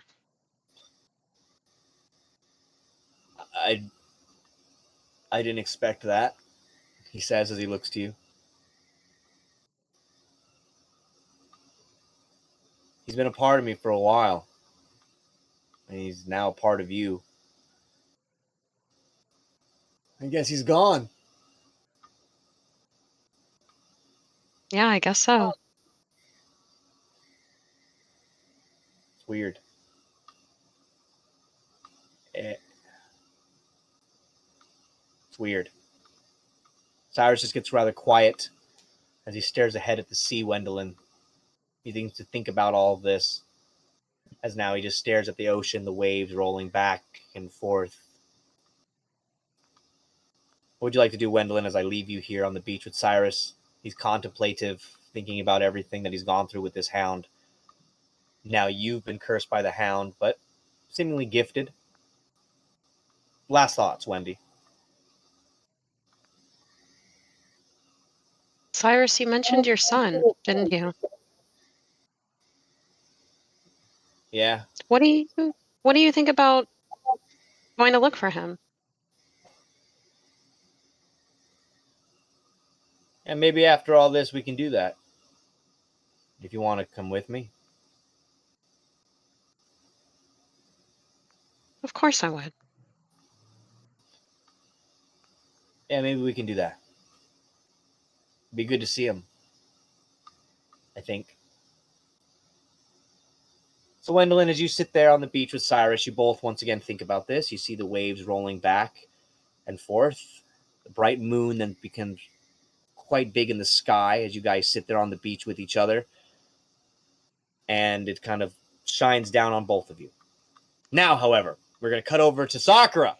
However, Sakura, you are in a very different place as you are completely blazed out of your fucking mind, Sakura. Your eyes are dilated, and you are basically just sitting at a bar high as fuck. So, Wendeline, even though we had a very sweet moment there with you, we're going over to Pete as he's kind of like rubbing your shoulder, Sakura, like, is this okay? Because it feels so good on my hands. He's like, everything feels amazing. As Pete just like feeling your shoulder, Sakura. Then he looks at the fizzy bubbly. He's like, oh, I'm thirsty. He chugs it down. Sakura, what would you like to do? Before you do anything, though, give me one Constitution save just to see how you're doing. Let's just see if you're coming out of it. What's going on, Sakura? Okay, let's see. Oh, 18.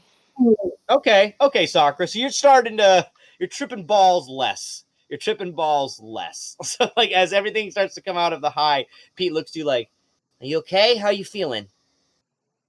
I am not sure. I think I'm feeling a little better, but everything still looks a little strange. And she says that as she's sipping more of the fizzy bubbly. The fizzy bubbly. He looks to you like, He's like, hey, Sakura, can I ask you something kind of personal? And it's not to eat another mushroom. And it's also not about me loving you. Can I ask you something else? Maybe. I don't know if I'll answer it though, because I don't know Okay. if right now is the best time.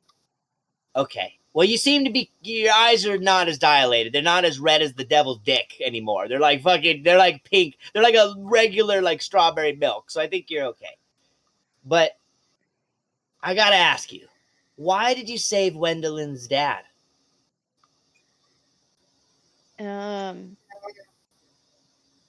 Well, why not? Well, I mean, you said you got one wish, right? One wish? And you used it to save an old guy? I mean, look, I like Wendeline too. I love Wendeline. I think she's awesome. If I wasn't going for you, I'd probably go for Wendeline. But, you know, it's just, he's like an old guy. Wasn't he gonna die probably soon? And you could use that wish to do anything. Well, who's to Anything. say I can't get another wish? Well, didn't you say you could only use one? Well, I was granted one, but it doesn't mean that, you know, there's not a way to perhaps convince to get another in the future. I don't know, Sakura. That's asking for a lot. I mean, how many people in life get one wish? And you decided to save some old guy who was going to buy a slave. I mean, look, I love Wendeline too. I don't want you to tell her that I don't care about her family. But look, Sakura, I would have used my one wish to, like, save you or the world. But you used it to save an old guy that was dying because he had an arrow in his head. Well, hindsight is 2020. Yeah, but remember when you guys helped me and I had all those monkeys in the tree? I don't know if I would have saved just one monkey's dad for the rest of them to maybe die, just so that their monkey dad could live. There's a lot of people. I mean, that's true, but like, you know, it's already said and done, so I know. It's just I don't want to lose you. We're going to go into a war, Sakura. Do you know what that means? It's a war. People die. have you thought about asking for a wish? You know what I'd wish for. But have you thought about asking for one? Who am I going to ask? Your dad? I don't know. I have to ask him for something else later, I think. So I don't want to ask him too much. It's just, Sakura, it's going to get dangerous, and I don't think you...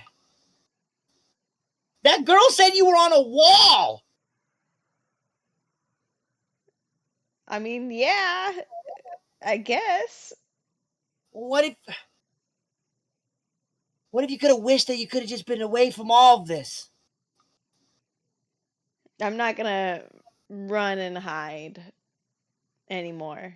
And I'm not gonna let people fight my own battles for me anymore. Well, you don't have to, because I'm the people that fight your battles for you.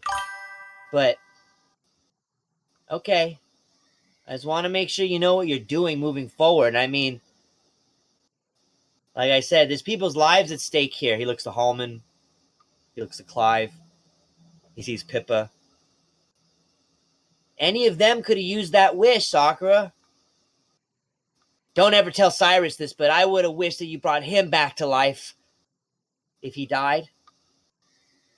And I guess we did recently. We did bring him back to life, but hell, we're not always going to have potions or revives on us, you know? Yeah. Anywho, I'm sorry I got you super fucking high. You okay?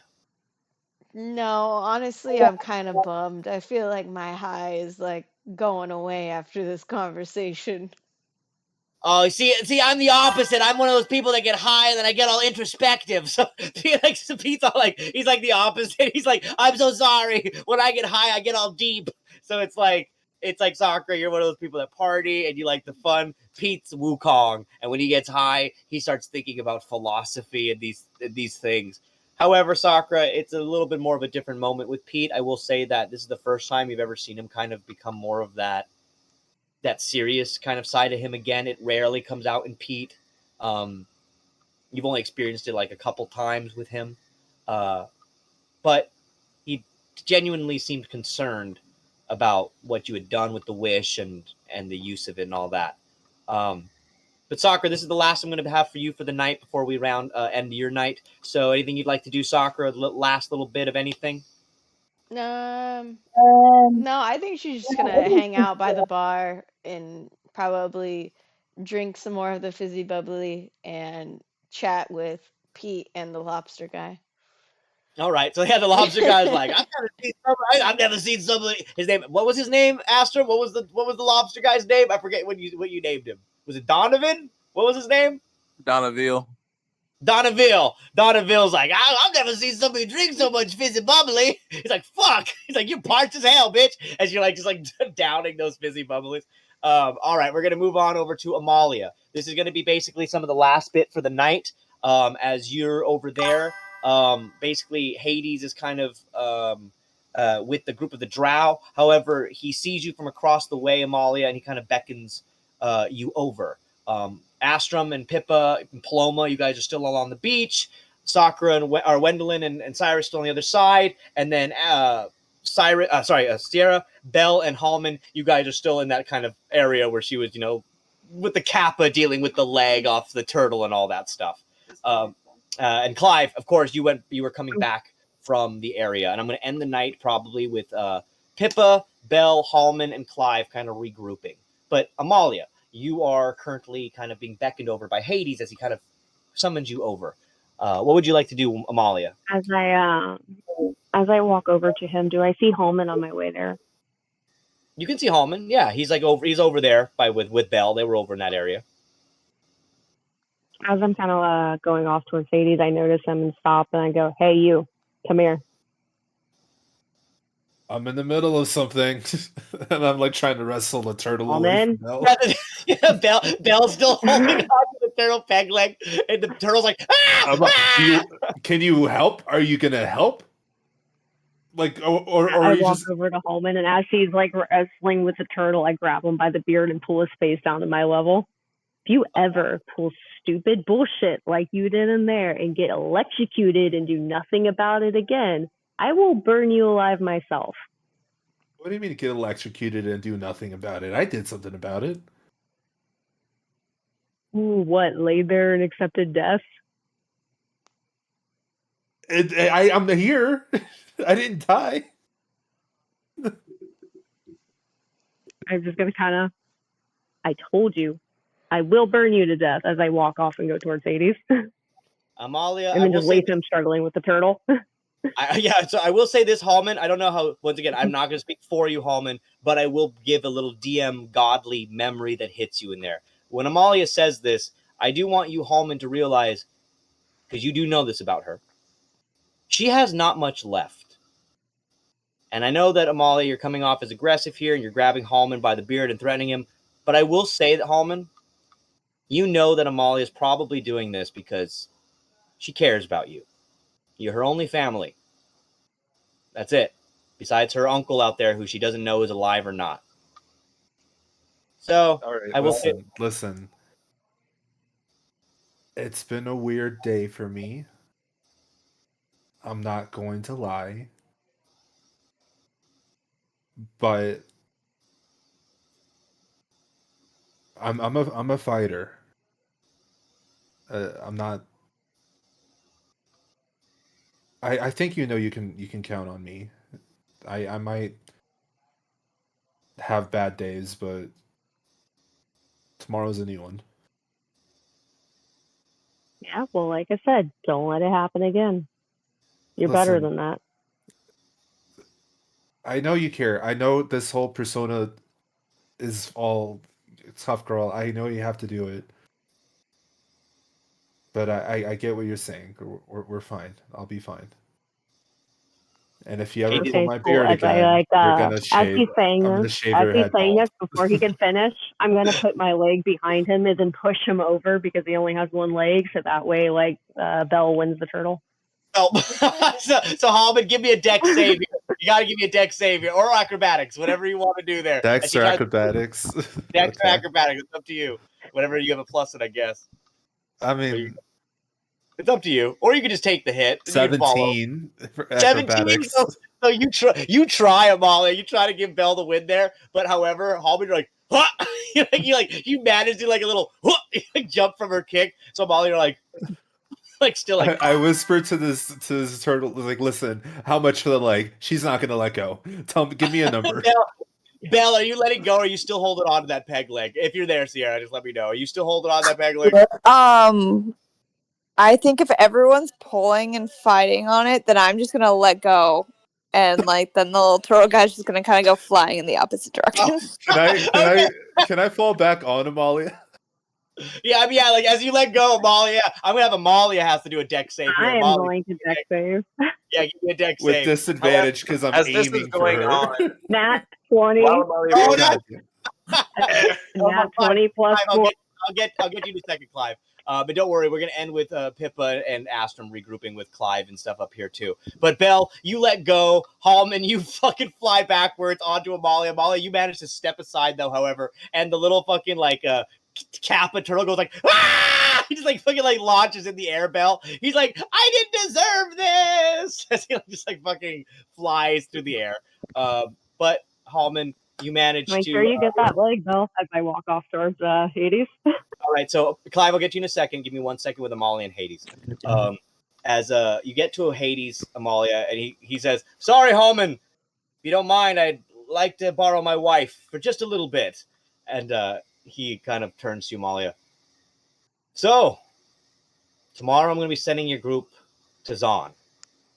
I can teleport you all there. There's no problem. I'll make sure you guys look the way you need to look. Trust me, Zon is not a place to play around.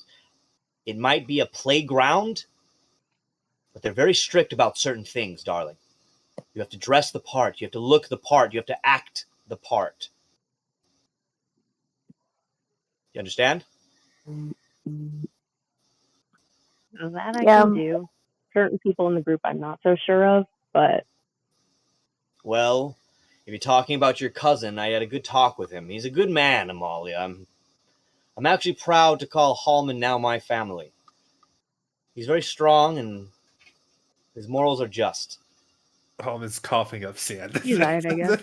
Yeah, as he looked over to Halmon, Halmon's like, oh! And Belle just like laughing at her dad, like, and basically, Halmon, you just look like pathetic. But he looks back like, I like him. Now, however, this might be one of our last nights together like this. You mind if I ask you to dance? He looks at all the Kappa down there. As you know, Hades loves to dance with you, Amalia. It's one of his only connections that he really feels is something. He looks to you and says, we may not have a honeymoon. I think this will be the closest we may get. Well, seeing as I was going to ask you if you wanted to go to the beach with me, sure. Let's go. I want to go. He's like, yes, please. And he like grabs your hand, Amalia. You walk down to the beach. He kind of, as you walk down, he definitely grooves a little bit to the music as the Kappa's singing around him. All of a sudden, you like hear them singing some like wonderful like music, of course, playing some good tropical stuff. Red Fox, what should they be singing? Give me some good Kappa. Like, what song is playing? What do you think they got going on? Shawty is a eeny, meeny, miny, mo lover. Shawty is a meeny, meeny, miny, mo lover. So like they're doing like all this stuff as you get down there. I was thinking more like Usher, more like it's 7 o'clock on the dot. I am my crap top, cruising my city. You know what I'm talking about? Okay. Anywho. So they got music playing, Amalia, and you manage to be walking down, of course, with Hades. He gets to the beach. I want you guys, before you talk, give me just a slight performance roll, Amalia, on your dancing. You're usually pretty good at these, but you and Hades are going to go do a nice little dance here. And so I want to get a nice little roll. 20 plus 5. A nat 20 plus 5. You and Astrum killing it, always killing it on the dancing, Amalia. And as you're like looking sexy down there on the beach, listening to the Kappa music, you guys look great together. Once again, Hades is lighting you guys up in flames as you dance. And once again, you guys can both take the heat, not affected by it at all. But you're both like this motherfucker rolled 2 nat 20s in a row in a non-combat situation. Like nothing, nothing game changing. Where the fuck is this, Amalia? In like literally any other episode where anything more important is happening. Yeah, when Pippa and Amalia need to do persuasions or performances, always win. When it's in fight combat, Honestly, I was just thinking that. But Amalia, okay, so you have a little dance with Hades. You guys are having a great dance on the beach. Anything you want to talk about before we end your night together? I think she's just going to get kind of a little bit quiet and lay her head on his shoulder as they're kind of like dancing kind of a little bit slower now. And she's just kind of like enjoying the like music going on, like just feeling like the vibes of like the beach and like hearing the ocean go and just kind of like relaxing a little bit. Yeah, I love it. And then Hades holds you. You feel his breath and his chest kind of go up and down. He's wearing like a nice kind of black Victorian kind of gothic suit.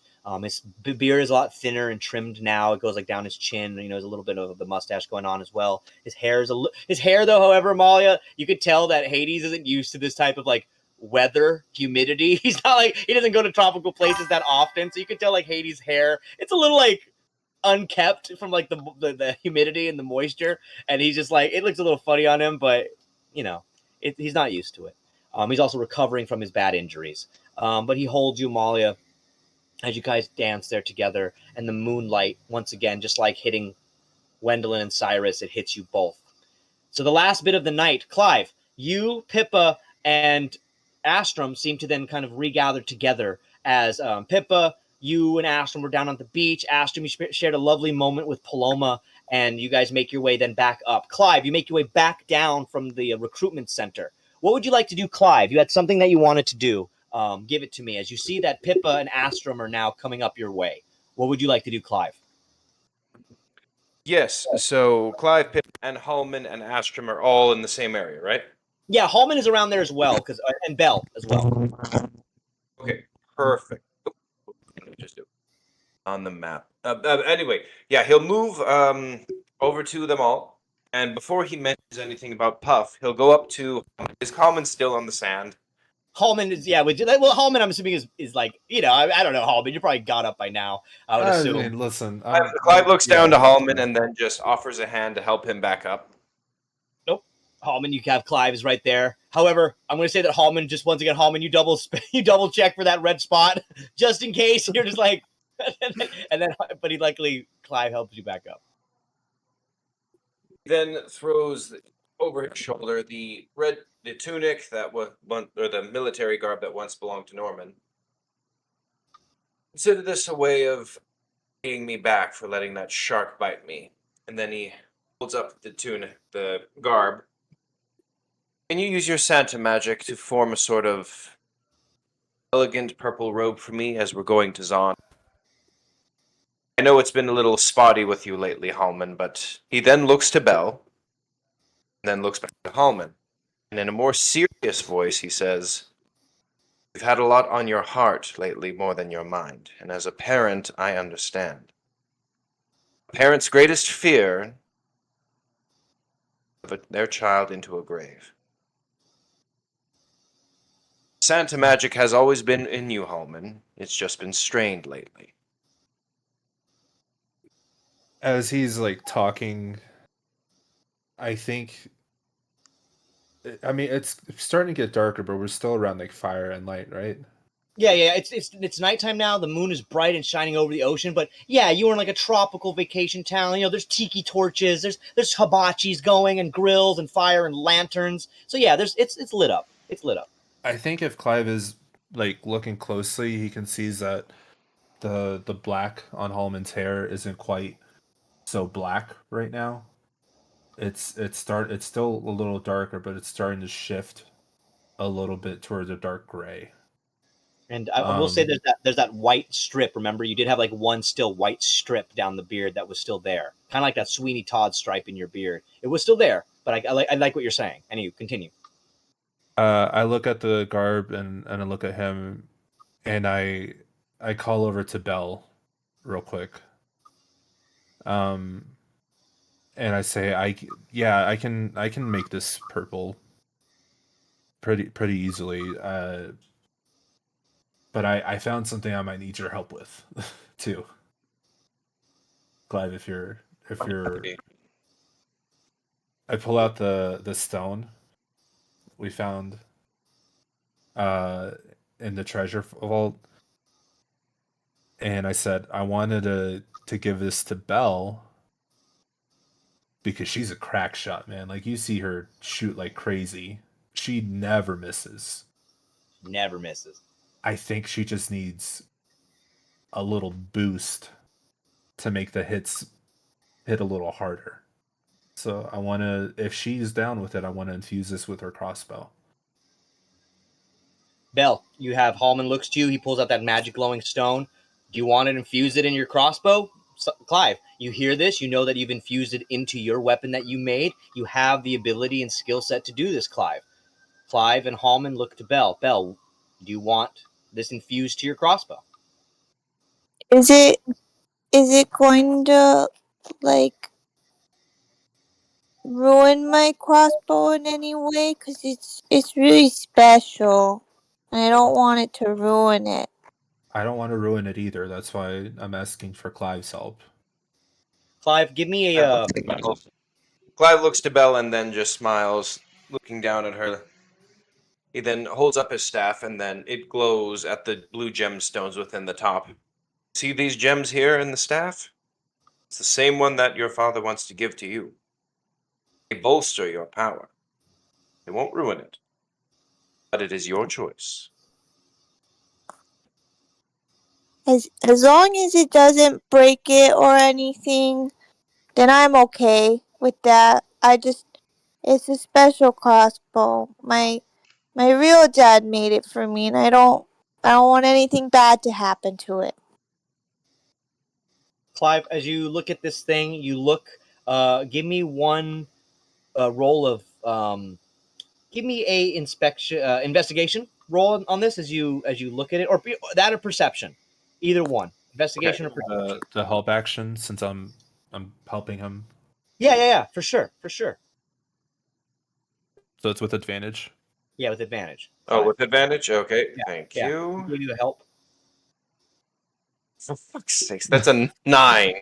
Okay, but with the help you get advantage. Is that the highest one you got? Was it a 9? Yeah, that was a higher one. Okay, yeah, I rolled 2. Where's it nat 20s? Clive, I know, for real. When you guys actually need something done, not a dance, not a kiss, but like a fucking, like an actual weapon upgrade. However, Clive, that wasn't what I was asking. I was actually asking Clive if you'd ever seen something or done something like this on a crossbow, and if you think that it will not damage it at all. However, Clive, what you can assist from looking at this, and with Halmon's even help looking at it, you don't know if it will damage the crossbow or not. However, you do know that it will upgrade it, and it will make it more powerful. Belle, it's kind of a gamble to you. They don't know if it'll make it look the same, or if this will make your crossbow just look different, unfortunately. So, Clive, you can be honest with her, or you can lie here. But you don't know. You don't know if it's going to be like the same crossbow, or if it won't look as good. It's just, that's how it is. I have a look at Belle and say, I don't know for sure. Your item is not really a magical weapon like my staff. So I can't guarantee it'll... I'm confident it won't destroy it. It'll likely just make it look nicer. So, Belle... She kind of just, like, looks at Clive and looks at Halmon and looks at her crossbow and looks back at them and looks back at the crossbow and back at them and back at her crossbow. yeah. I love it. Yeah. It's completely your choice, but seen how you aim with it, I can count on one hand the amount of times I've seen you miss, and that same hand you hit immediately right after that. I only want to do it if you want to do it. If you don't want to do it, I'll put it on my axe. Like it won't go to waste. If you say it like that, and we think about how many hands we'd need for the amount of times that Pippa's missed, then I guess. My goodness, there's not enough hands on this beach. Pippa's right there. Pippa, you're right. Belle, you're saying this is Pippa's right next to you. Like Pippa's. Honestly, she's not wrong. You can just picture the most unamused look on Pippa's face, like, "Hey." That or it's okay, Pippa. It's okay. We're working on that. We're working on it. One day, So Belle, you will hit something once. So Belle, what is your choice? I trust you. All right. So Clive, as you connect it to her weapon, I'm going to have you know how to do this, Clive. You've done it before. You use your arcane ability. However, Clive, I do need you to give me one Arcana roll here as you try it with all your might. Let's see if you can infuse it. Let's see if you can. You have to break a certain number, so please do it.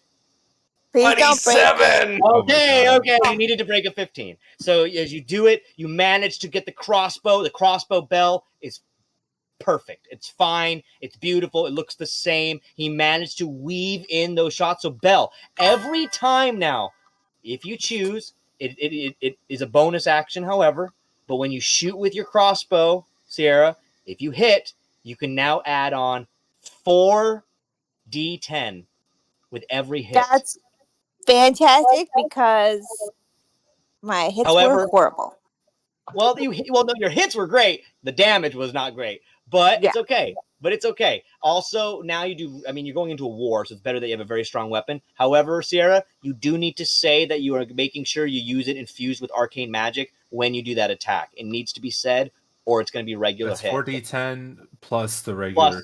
Plus her hit, yeah. Nice. So it's 4d10. Make sure essentially make sure the safety's off. Basically, yeah. You do that plus that magic shadow thing plus the 4d10. Like you could probably do at least 50 honestly, damage. Honestly, Halmon, you have stacked up. You, Sirus, and Pippa basically have stacked up this little girl with getting boots of levitation, a wand of the fire's missiles, an arcane crossbow, and neon armor that can absorb elemental damage. So, Belle, you're like a walking little protected child. I know. It's fine. We've all just come to realize I'm everyone's favorite in this group. 100, yes. You and Aster are the last joiners. You get the biggest perks at the fucking last minute. It's like Aster becomes a god. Belle gets every weapon ever. But at the same time, you guys all manage then to close out the night as you all have your moments here. Astrum, you are now. I still need to do the fabricate thing for him. Oh, okay. Yes, please do. So Clive, Halmon. We've had would you say this has been like a short rest? Yeah. You guys can consider this a giant long rest. The whole night you can consider this as a giant long rest. You guys are rested, and stuff clearly. And we're gonna be ending here in a minute, by the way, guys. So So Halmon, you want to make Clive's spruce up that suit for him? Yeah. And Clive, by the way, I'm gonna say Clive, just so you know, I'm gonna say not robes, a suit, just because Clive. In Zon, specifically, there is going to be a thing where you guys need to be wearing suits and dresses. So, just so you know, Clive, you might want to say a suit opposed to robes. Just so you know. Wait, are you getting rid of the beautiful artwork I put on him with my blueberry pies? Clive, you be at the center. Are you kidding me? So, Clive, you're just waiting for Halmon to see if he can fix up this beautiful drow elven suit for you. Halmon, do you want to fix up his suit for him or do all that? Yeah, I'm gonna cast fabricate. Before I do that, I pull out like a tailor tape measure. I start doing measurements all over him. You become like a super like Devil Wears Prada fashion, like a fucking Project Runaway. Fucking Clive, this doesn't work if you hold your breath in. I need you to relax, breathe out. It's okay. You hear like Pete in the background going like, Make it work. Make it work. So, Clive, you managed to be put in this beautiful new kind of Victorian, tie, undershirt, purple, beautiful like suit, 3-piece Gothic style suit, Clive, that he's managed to make for you out of this classic French military Gothic type of wardrobe. Belle, you have your new arcane crossbow. Sakura, you're at the bar currently with Pete, having your drinks, having a good night. Of course, Pete got a little deep on you there, Sakura, but at least it gave you more of a conversation with Pete, Sakura, that you haven't really had with him that much yet. We know that you and Pete are close, but we never get to see you and Pete actually have a mature discussion most times. So that was nice. Wendeline, you are still on the beach with Sirus as you guys look at the moon and you think about what he's just given up. And now, Wendeline, you think you've been given options, Stassi. Pippa's grandfather invited you to be a nurse at Pippa Park. You've been told by the Allfather, if you die, you can become a fate. Now you know that Sirus wants you to maybe travel the world with him to try to find his son. 3 very different options, Wendeline. All futures that yourself can have. Amalia, we leave you on the beach with your husband, as once again, this might be the only and last time you and Hades have a moment of peace like this. After this, Amalia, you know 1 or 2 things will happen. The next time you're with Hades, you will be trapped with him for half of every year, or you will be stuck in the underworld forever. And then Pippa, you, Astrum, and Clive all think about the upcoming, and Halmon really, think about the upcoming master ahead. Halmon, you hold the stone that will release it. Clive and Pippa, you know that this is the Chimera, the next thing on the list, the thing you talked about way back in Greenwood. And Clive, you first entered, making Pippa realize that this indeed was the master. And then Astrum, of course, you are now a master yourself. We're going to end the night here, where you all get a long night's rest. Sorry, what was that? What was that? I've say something. Yes. Last thing before the night. Go up to Halmon first and then say, as you are looking for a new leg and some parts, he then looks over to Enon. If you could do something for me, he then points to the crystal shards in his hand. Not tonight, but maybe tomorrow. If you could fabricate a crystal ball for me, you can have his arm. Perhaps you and Belle can forge something out of it for a new leg. I'm going to need you at full strength for this final battle, Halmon. So, Halmon, you look and see that... Oh, sorry, hold on. I want to say... Sorry, Clive. Halmon, you look and see that the giant King Enon skeleton, you could probably, Belle, Halmon, if you wanted to, you could probably take one of those giant whale bones and make something out of it. A femur can make a leg. A whittled down part of one of those giant rib cages on the whale could make a peg leg. But a giant bone from a giant dead whale skeleton perhaps could work. So Halmon, Belle, I'm going to have you guys remember that as if you want to use one of the bones from the whale, it could make a pretty good leg maybe. It'd be strong. And the last thing Clive will say, he pulls out the flyer from his pocket and holds it up to everyone, especially Pippa. Puff is the mayor of the town. You have him to deal with. If he's on the same level as little furry friend who has left us, well, we all need to be at our utmost peak. Pippa, yeah, we didn't even beat him really last time. It was just the skirmish. You guys all remember that this is where Sett had left off to go find indeed Puff. None of you know now what has happened to Sett, but clearly you know that in Zon, Puff is now the mayor. Each of you, all of you, except for Belle and except for Astrum, know who Puff is.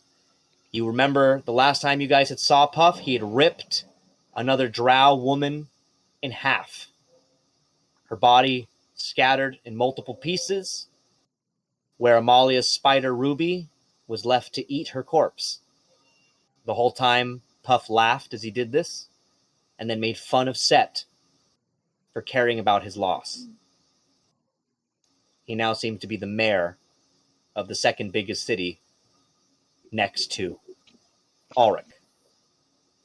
This is where the war is going to seemingly take place. Pippa, Amalia, Sakura, Wendeline, Halmon, Clive, Astrum, Bell, and Sirus, of course. You all then will take a nice long rest after tonight, where Hades is going to then send you to Zon when we return and play some more D&D! So thank you guys for this week's episode, and we will be back not next week. We're going to be taking a break next week because we have Anime Expo and we need to prepare for some things, but hopefully we'll be back right after the 4th of July weekend. So see you guys then. Get out of here, Jade. You can turn it off, you high son of a bitch. Get out of here.